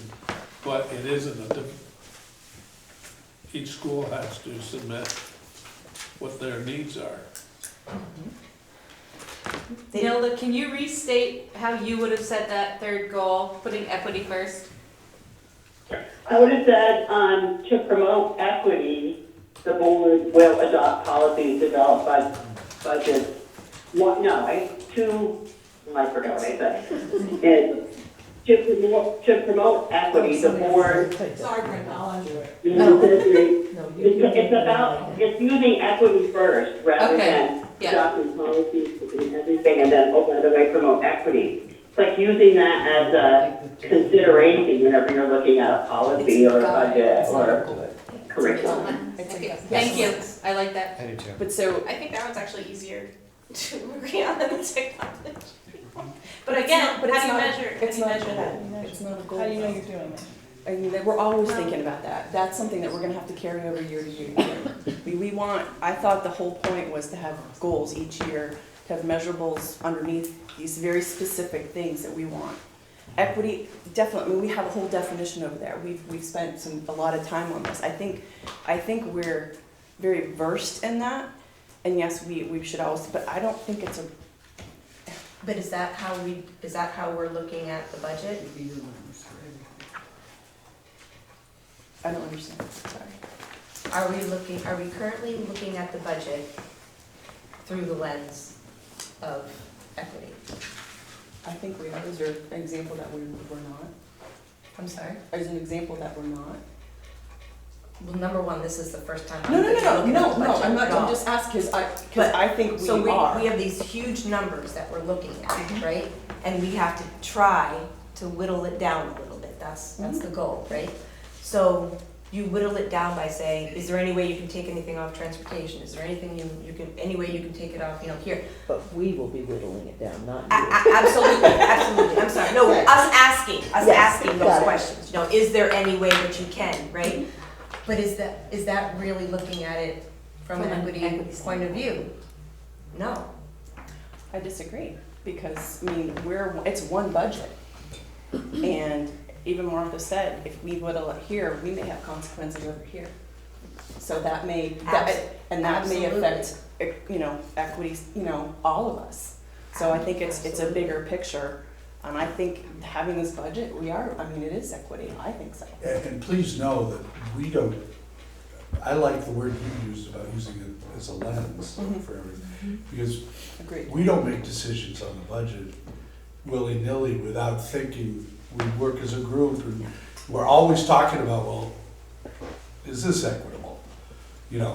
Wait, does Fairfield need this, or whatever? That's talking, and even the fact that you've come in with a charge for us to bring it down, we will be having discussions about what that's gonna look like, not in a vacuum, but all together to ensure that that doesn't happen. We And have our to job do is to that. get that lens to the community.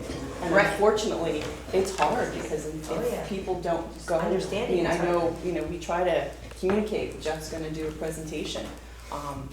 How much more, all we can do is just keep pushing that lens forward. Because that's always gonna be there. That's not just one goal that's just we're gonna do it today and move on. So what I'm hearing is we have a lot more work to do. Yeah. And I think we should move on. Could I for just now. make a suggestion? Yeah. And nobody else may like it, but Yeah, we I used to don't- write policies, and when we wrote policies, we had model policies in front of us and policies from other schools. And it might help if we sat down and had some other copies of other board goals. I'm just saying, it might help us focus a little. It's kind of hard to just talk about what it should say. Whoops.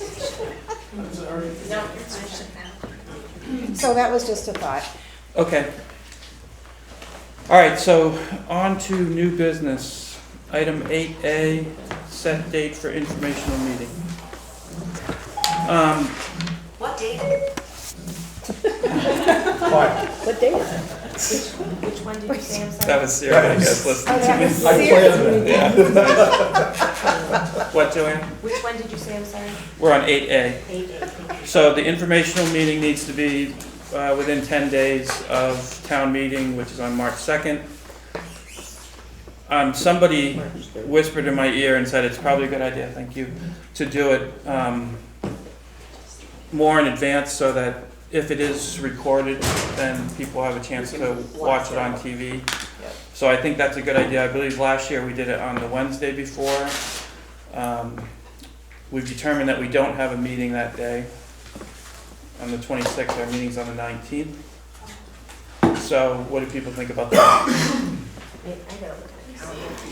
Doing it on the 26th? Doing it on Wednesday, February 26th. And that way, if it is recorded, it'll have, 5 or 6 days to get out there. Is there any way to do it the week prior? Just because a lot of people are on vacation and they're not around? I think that's happened before, actually, but it has to be within 10 days. It has to be, By sorry, that I statute, didn't hear that so. properly, I'm sorry. But so certainly I that, did the reverse. that Monday before is as close as you can get to Has it. to be And then the other within end 10 is, days. yeah. So you're proposing the 26th? Yeah. Not the 19th, okay. 23rd, we got it. So. What is the 20, is that a Sunday? Oh, The well, I thought 26th 26 was is a Wednesday. Wednesday, so it'd be the 24th. Yes. 24th That would be is Monday. You wanna come in on Sunday? Yeah. Oh, no. I got something else to do. I don't care what the date is, I just think it should be in that prior week, not the Monday before. The issue's And, always been, I would if agree. that's during school break, yeah, but that's, and normally we would pick a Wednesday because it's a board meeting night, but, I'm open to anything. And where would And it that has to be? be on the school. BFA library. Okay. No, it doesn't. I'm just saying normally we would pick that because people generally kind of think of, oh, Wednesdays I might be busy. Right. I was wondering, maybe, I mean, the 24th would be 9 days out. Maybe people would still I believe be Monday around. would be fine. Right, Brenda? I don't know. Monday would be fine. People are probably just gonna be around. I'm just trying to think, maybe they'd still be around, you know, but probably not. I don't think it's What gonna. about athletic events? I'm just saying, like, Yeah, one of the things that I talked about, or heard about the meeting on Monday was that there were all sorts of athletic games that night. Yeah, on the Monday, and my response was, my guess is, there aren't too many nights at the end, there aren't Don't have any it. athletic events going on. That's the struggle. So for example, on the 24th, I'm gonna be at Burke for the Northern Vermont Alpine. What do you have on the We have to worry about principals too, we usually have I'm gonna be principals there. here on the See, 26th. she's open on the 26th. But I'm just saying, Monday, Tuesday. Let's go with Wednesday the 26th. Do you want us to formally set that? Thank you, Al. So the motion is to set the budget informational meeting on Wednesday, February 26th at 6 p.m. Thank you, Sally. At BFA? At BFA, yep. All those in favor signify by saying aye. Aye. Opposed? Ayes have it, 8-0. Thank you. Who made that motion, sorry? Al. And who Sally seconded? did the second. Steve Sally. tried, but he was too late. I didn't hear Sally. Yeah. That's too fast. No. Okay, so item 8B is just informational, but Yes. this is the normal warning. It doesn't matter. They said it for Wednesday. Town meeting is March 3rd. Okay, so not the first one. We have elected clerk, elected treasurer. Article 3 is to elect at large 2 directors from St. Albans Town and 1 director from St. Albans City. So I believe the terms that are up are Jack, Sally, and Al. Yes. Okay. Article 4 is the unfortunately kind of confusing article that we always have, but that's asking us, it actually helps the district to be able to borrow money before we get it from the state. I'm wrong, it's the other way, but borrow get in interest. Anticipation, Yeah. we get interest income, although in the last couple of years, we haven't qualified to be able to do that, but this is there in case we do qualify, and we can go ahead for it. And then Article 5 is about the capital improvement fund, and that changed 2 or 3 years ago. It used to be that we had to get permission to take money out of the capital improvement fund. Now we have to get permission to put money into the capital improvement fund, and then we can use it whenever we want. And Article 6 is the one that Martha talked about earlier, which is we'll have our total budget amount, the amount per equalized pupil, and the percent change in equalized pupil spending over last year. And again, it's prescribed language. So on page 2, the informational hearing, that's what we just said. That will be Wednesday, February 26th at 6 p.m. at BFA Library, and then normal polling places. So at our next meeting, when we set a budget, we will have to then set the values in this and adopt the warning. Right. And then the state will come along a few months later and change the numbers. Exactly. That's exactly what they do. Yeah. Okay, any questions about anything? I think everything's correct.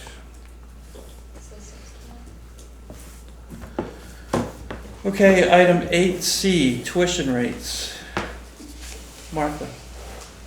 So in your budget packet, as I mentioned at one point, on page 2, the last item on that page was announced tuition rates to be set. The school board has to set or designate what their announced tuition rate will be for the following year, and it has to be set prior to January 15th, because on January 15th I have to make sure to notify all the sending districts that send their students to one or all of our schools, what the tuition rate will be. And again, I typically in the past I've looked at what the prior year allowable tuition rate came in at to give me a gauge as to whether or not I'm on the mark or way off in announcing the tuition rate, but I haven't got that information for this year. So I am suggesting that we keep the K-6 and the 7-12 tuition rate to be the same as what we are currently for this year. The Northwest Tech Center, I am proposing that we increase it to $12,775 based on the budget as being presented with the offsetting revenues and the student enrollment in that program. Just as a clarification, this is just an announced tuition rate, and what that means is that's the rate that we can bill for next year. We can't bill for anything higher than that, even if we were to come back and do some calculation and say, oh, well, really, we need 18,000. We can't bill for more than what is set. But at the end of the fiscal year, once we submit to the state all our actual expenditures and revenues and our actual student population count, they come back with the allowable tuition rate. And that's at the point where we can go back and adjust what we billed, either refund money or rebuild for additional funds. So it's always you look back a year and whatever you charged, you may or may not be able to adjust what you charged. And that's across the state. And so all school districts are aware of this situation. So I'm proposing that we go with the $11,500 for K-6, $17,500 for 7-12, and $12,775 for the Northwest Tech Center for FY21. Can I get a motion to adopt the tuition rates as presented? So, Thanks, Al. I'll second. Thanks, Sue. Okay, any discussion? As Martha said, because of that truing up process, it really doesn't matter too much, because what it is it helps the other school districts budget to set their budgets because they need to know what to anticipate for costs. Okay, any other discussion?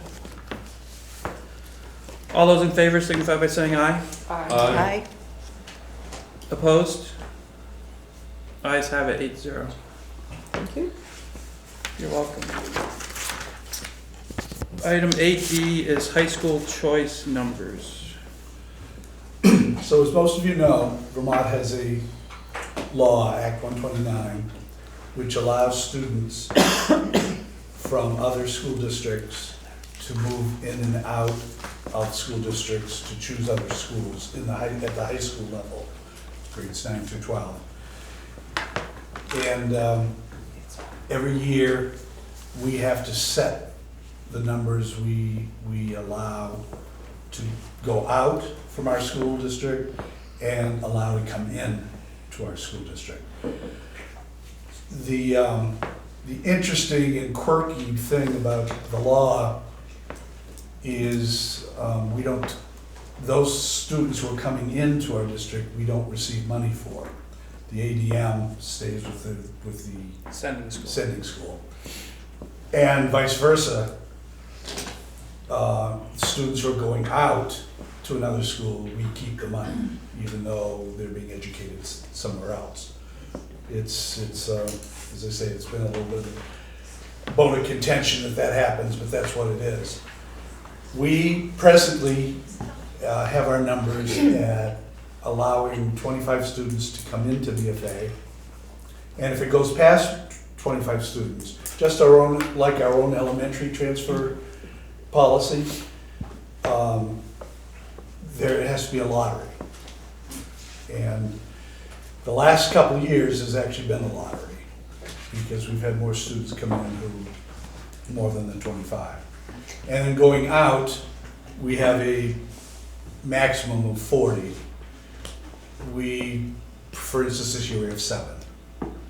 So we're nowhere near on that part, which we always take as a bit of a source of pride that people want to come into the district and are not that interested in moving out. So, as I said, every year we have to set those numbers. We're feeling the 25 is good and has worked relatively well. If we're interested in, as we look at numbers, if we're interested in taking a few more kids, then we would consider going up.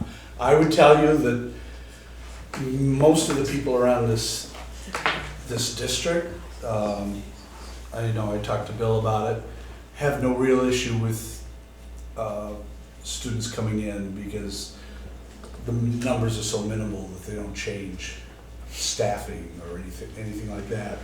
And we get diversity that comes from other schools and things like that.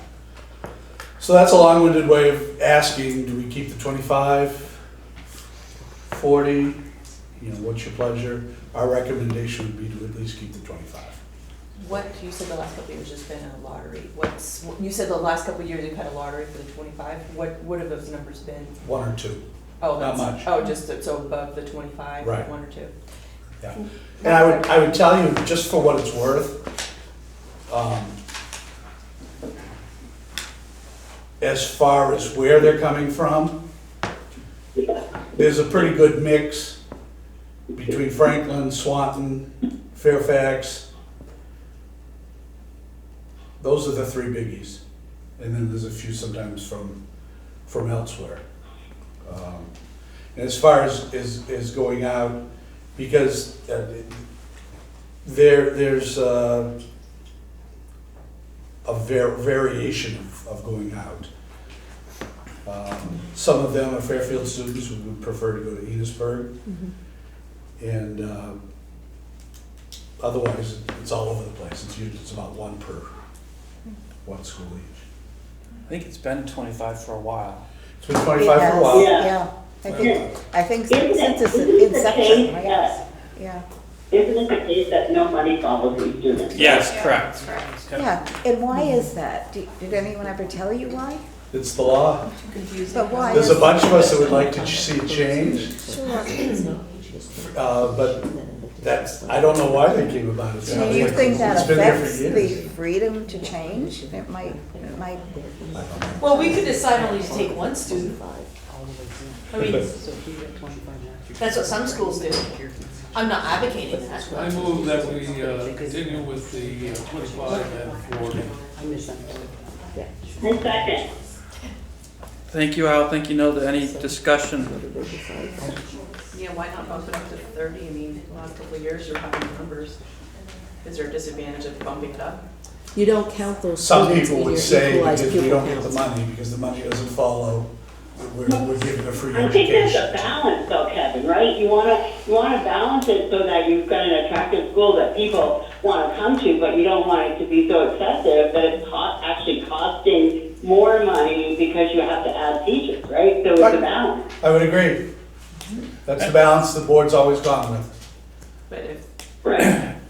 So 25 makes sense to me. but if Mr. Kimball said there's really not an issue. You know, the costs are minimal, because if we were ever get to the point where we were adding staff, then we'd have to say stop Yeah. that. Because it might be like, between 5 and 9 people per grade level, so, students, I should say. It's not a huge number. Has it been 1 or 2 beyond 25 for the past couple of years? Just the last couple of years. So in that instance, if it's say 27, all 27 names go into a hat, 2 kids don't get to come. Correct. Do families have kids that are grandfathered in? So let's say there's a family from Franklin. Yes, I believe if somebody starts here, Right, if they are accepted as a if they're freshman, accepted, they're in until they're they in all 4 graduate. years. They're one of the 25. Yes. I think she's And asking. yes, they're for part of the siblings. 25. For Yeah, siblings. so, but- brother or sister? Yeah, She's Sorry. asking about siblings. No. They'd have to be put in the lottery. so it could be that we have You know, one student that is here and then the younger sibling that has to go elsewhere. Theoretically. And I think you do see, you know, a fair amount of, it's a BFA family, you know, Yeah. so all their kids go there. And then Kevin, as far as like students that want to utilize other schools within our district, that's, you apply to do that? In the KH, you mean? I'm sorry? In the KH, you mean? This is K through 8 grades. Yeah, K-8, I'm sorry. Yeah, sorry. K-8, I'm like, what's that? That's a different process, that's not part of Act 129, the only Right. way they can come in is if they pay tuition. Is if they pay. So for instance, we have a few Grand Isle students who, because Grand Isle is 7 through 12 choice. No, I'm talking She's asking about about us being if able a, to. if a town school student wanted to go to city, or if a city school student Well, wanted that's to part of go our to student Fairfield. transfer process. and That's they what I'm can- asking you. They can, there is a process for that every year, and we do allow that to happen. And there is a limit, and There's a and limit. then there's a lottery if the limit is exceeded. So people apply, this time of year right now, and around April, we have a lottery system and we allow 10 people to switch schools if that's what they wish. And it's no money involved, because it's the same Right, because district. it's all goes to the same district. And once they're in there, and they don't have to apply every year. Correct. So if we Correct, and that's actually now, in answer to your question, which is a different process now, because we're talking elementary, siblings do have priority, but it's within our own Yeah, district. Okay, so the motion that's on the floor is to approve 40 students going out and 25 coming in. Could I suggest 30, or is that? I thought we already voted. There's a motion. No, we haven't It's voted been yet. voted. I'm just wondering, you know, No. if the impact to the school district is minimal, it seems, and we're just getting 1 or 2 every year, more beyond that. What is the tipping point? Right, is there, I mean, at what point will we say this is just too many? The tipping point would be when we see we have to add staff to do this. I think they're asking for a number, what would that be? I don't know, Yeah. because the grades are different. It does vary by grade. Yeah. It's really tough, I can tell you, we're nowhere near reaching it. Just thinking about, You can propose it. I would propose 30. What do people think? Call the question. Sorry, you Okay. You have a motion on the I would put a floor. motion forward that we continue, that we. But you can't put a motion forward, but we It's already a could, you could motion. look for an amendment. I'm just wondering if people agree. Sure. Should we? Well, I would say, quite honestly, if it's just a couple extra, and it's been the last couple of years, I would say at the minimum, if we could do 27 or 28. Sounds like that's gonna cover the lottery for the last couple of years. Yeah, I would agree. We can always go back to 25. Yeah. Yeah. Steve, you okay with that? Look for an amendment to We Just have love like you the numbers. change it to 27? 27's fine. probably hard for If, him. if the rest of the board is comfortable with that, then sure. 27 and a half, We did 28 this year. 28. So do we get a second on that, Al, and then vote on that amendment? Yep, can I get a second, please? Second. Steve, you made You it. made it, Oh. I'll say. Joanna, So now you go. okay, all those in favor? What was that? The amendment. Oh, Yes. Milda seconded the first time. Okay. No, I know, Joanna seconded the amendment. So all those in favor of amending the motion to, Wait, I seconded the original motion. I know- Yeah, we're not on the original motion yet. Right. Nelda. we're just voting on the amendment She wants to know what it is. to change it to 27. Out, in, excuse me. Didn't you have to approve the amendment? That's what they're. That's what we're voting on right now. That's what we're doing now, Nelda. My question is, didn't I have to approve the amendment since I seconded the original motion? No. That would be if you were gonna withdraw the motion. We're not withdrawing the motion. We're just gonna vote to amend it. Amendment B, you don't do anything until we get to the main motion. So right now, the amendment by Steve, seconded by Joanna, is to change the number of students going out to 40 and the number coming in at 27. 28, they kept saying. 28, they were saying. I thought Steve said 27, so. I did. Okay. I did. We have to come up with a number, what do you want? What's the number? 27 and a half. Very small people. Everybody's getting crunchy. 28. Okay, 28. All those in favor signify by saying aye. Aye. Opposed? Abstentions?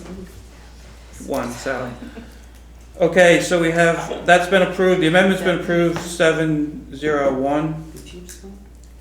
And now the original motion on the floor is, well, As amended. as amended. Yeah, all those in favor signify by saying aye. Aye. Opposed? Am I right? Yeah, you just took. Oh, okay, I thought I had to do both, sorry. Okay, You gotcha. did. You have to do 2 votes. Okay. Item AE, bid award for laser something at BFA. Laser printer. Laser cutter. Mona. So basically, we're going with Technical Education Solutions because they're offering a considerable discount, and they've been the supporting vendor to Bellows Free Academy for nearly 20 years. They have a good trust relationship. The teachers trust the quality, and they're offering really good ongoing training throughout the year and support. No additional cost. And no additional cost for that. They're actually giving us about 3,810 discount. Okay. So there was 3 bids. This vendor had the middle bid. Yes. Yeah. Mona, could you mention what the laser is, just for... Right. Sorry. So what they're going to be using it for is the design technology teachers will be using this laser to support subtractive manufacturing. I'm just getting the language from the design technology teachers. And they're also going to be using it in the STEAM design labs to support and incorporate other learning content areas such as math and science. So it will be put to really good use. I'm sorry, I still don't understand. So is this a, is it a system? Yes, please, go ahead. What is it? So a laser cutter, it's a CNC machine. Cutter. Okay, It so cuts machine, out- okay, it all cuts right. out Okay, got it. parts. I'm sorry, I You put thought it was. raw stock and Oh my it gosh, will she said custom training. 3/4 inch material, up to 3/4 inch material, and the kids can design parts which they want to build. That makes sense. I We're just got approving it confused with because the amount is training over part. $15,000. And it's out of our Title IV funds, so... Correct. Yeah. And where is this gonna reside? BFA. At BFA, okay, thank you. So I would look for a motion to approve the bid award to Technical Education Solutions in the amount of $36,450. So moved. Thank you, Al. Second. Thank you, Joe. Any discussion, further discussion? All those in favor signify by saying aye. Aye. Opposed? Ayes have it. Item 9A, warrants. Move the warrants be approved as presented. Thank you, Al. Can I get a second? Second. Thank you, Steve. Any discussion on the warrants? All those in favor signify by saying aye. Aye. Opposed? Ayes have it. Item 9B, Superintendent's Report. Well, first I have a board administrator that I'll be passing out after I'm done talking for you. The only thing I have today is just a heads up for you. You'll hear more about, we spoke a lot today about budget, and part of budget is what we keep talking about, equalized pupils, which is a little bit complicated, which I'm not gonna get in today, but equalized pupils are not bodies. They're pupils, they're students who are weighted for different reasons, such as poverty is weighted differently. Secondary school is weighted different than elementary school. Pre-K is weighted differently. So they put that all together, and that's how they get the equalized pupil number. They just finished a study on weightings, and right now it's just a study. And it will Who's probably, that? it will go to the legislative committee that was set up. Okay. I don't know if it was by the AOE or by the governor who set it up. They've come up with recommendations for weightings, which is significantly different. And it's a little bit concerning to me, but we'll see what happens, because they're just recommendations, and we'll see where it takes them. What's sometimes concerning is we're talking about a zero-sum number of dollars. So if you weight one thing differently, you're gonna have to unweight something differently. So if you put more to, because you're a small school, then large schools will get less. Or if you put more because you're a rural area, then urban areas will get less. And it will change the game a little bit. I don't have a lot more to tell you other than the fact that I think we'll be having this discussion down the road, because depending what finally happens with these recommendations, it could change the way we're funded, the monies we get. What's the reasoning for the change? What's the reasoning for the change? There's some politics We relative to legislators who feel they're not getting enough, or the small schools who have 25 kids in them, who feel because they have 25 kids in them, they should have more money because it takes more to run. So they might not be talking about just changing the weighted values, but the actual criteria. Like you said, there's a different value for K-8 versus. Yes. So that's gonna be brought up in the House and Senate this year, you think?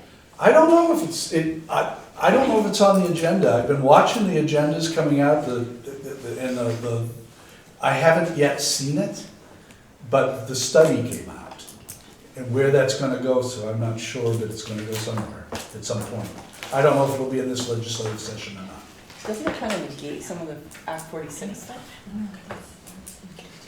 Sorry, maybe. It's an interesting thought. Yeah. Yeah. You have anything else? Okay. Thank you. Item 9C, board announcements. Could you talk about the meeting that happened the other night? Monday? Have Bill talk about it, sure. Yeah. Sure. We had a problem, and Nina and Susan were there, so please add to what I forget. I think we had about 45 people in attendance. It was an input session on the goals of what we're trying to, the changes we're making to the scoring and reporting. So we had two different methods of input, one which was we were using a live polling piece of software, you may have seen Mentimeter, and we used small group discussions. So I want to thank Sarah was there, and Leanne, who's here in the room, and then Heather. Oh, No, I didn't. Sorry, I thought I was there. we thought you were there. Matt Bloom, our Dean of Students, and Preston Randall, our Director of Guidance, and Tim Deans. And so having that many folks be able to do breakout groups was great, because I was able to kind of keep the overall coordination going, but they did a great job. We got a lot of great input. Announcement is either going out this afternoon or will be first thing in the morning. I know Teresa was working on it, letting everyone know that there's a video. Alan, Steele, and Stephen were there, and they videotaped it and pieced in all of it, so. It was posted. It wasn't posted. I just didn't know if the email went out. So Yes, I didn't 2:43 p.m. Okay, so it shows you how much I'm staying on top of things. That's cool. So on the website is all the feedback we got from all the parents. You can see all that. You can see the Mentimeters, you can see the video, you can see the presentation. Received at least a half a dozen nice emails from folks thanking us for what we're doing, giving us some constructive feedback, but I think, and as I told everyone, it'd probably be a month to 6 weeks, as I did in a blog post we posted this afternoon, to get to our next one. We're trying to, it's that piece of how do you move forward and then have something to talk about, but also at the same time, make it so there's some actionable feedback that can come back and forth. Right. And not in a way that's sometimes that two-way conversation can get into debate, and that's not what we're trying to do. We're trying to get into discussion. And Thank that's you. the pieces that we're And I think we'll try to get Bill to present something to us next meeting or the meeting after, so. And Bill, is there a future meeting set, or what's the? So we will have more. I don't have a date right now. You don't have a date yet? And that's Okay. why I didn't know if say you it's made one that 4 to day 6. or No, Okay. no, we haven't. I'm trying to think of some other ways to involve other people. I was talking to department heads about that today. And not just staff, but students and parents, and Mhm. trying to put that together. It's one of the things of, where do you have to focus your energy everywhere, but in trying to ramp this up quickly, with the amount of work we had to do to get to this meeting, it was like, it just kinda had to do it the way we did it. Yeah. Oh, I mean, it sounds like it was successful, so I'm not, I just, It was. Yeah. And I think, I mean, we're heading in the right direction. But you- I think so, I mean, I was there as a parent, and I really appreciated what everybody did, and it was a different experience, but I liked it. It was awesome. So I'd say if you are gonna involve students, even involve the younger students, not Oh, yeah. necessarily Yeah. seniors. Yeah, no, the senior, as I kinda joked at that, and I've joked with the seniors, like, we got you guys taken care of. Yeah. We need the yeah. freshmen, sophomores, and juniors. Yeah. And I've actually I was talking with our 2 staff members who facilitate student government, not to use student government as a method to be the only kids, but to help us determine who are, so we get that equity of voices.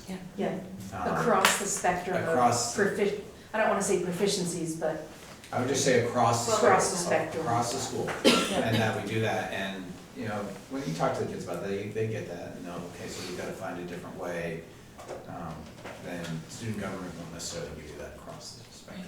Right. Thank you. Thanks. You have something, Al? I have an announcement. Okay, yeah, we're on announcements, so go ahead, Sally. So I'm sure you're waiting to hear about cursive writing. So the latest is that there has been a bill introduced in New Jersey, in the legislature. And it was introduced by a legislator in her 40s. So this is not just an old person thing. So that's what I had to say. Good.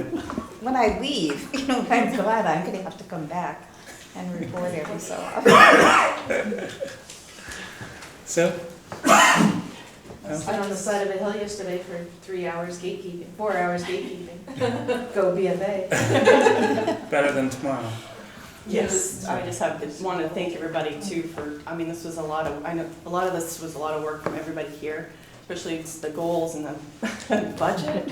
And again, there's been a lot of action and work done, so thank you. I just want to thank you. And thank you, Sally, for saying people that are in their 40s are young. Yes.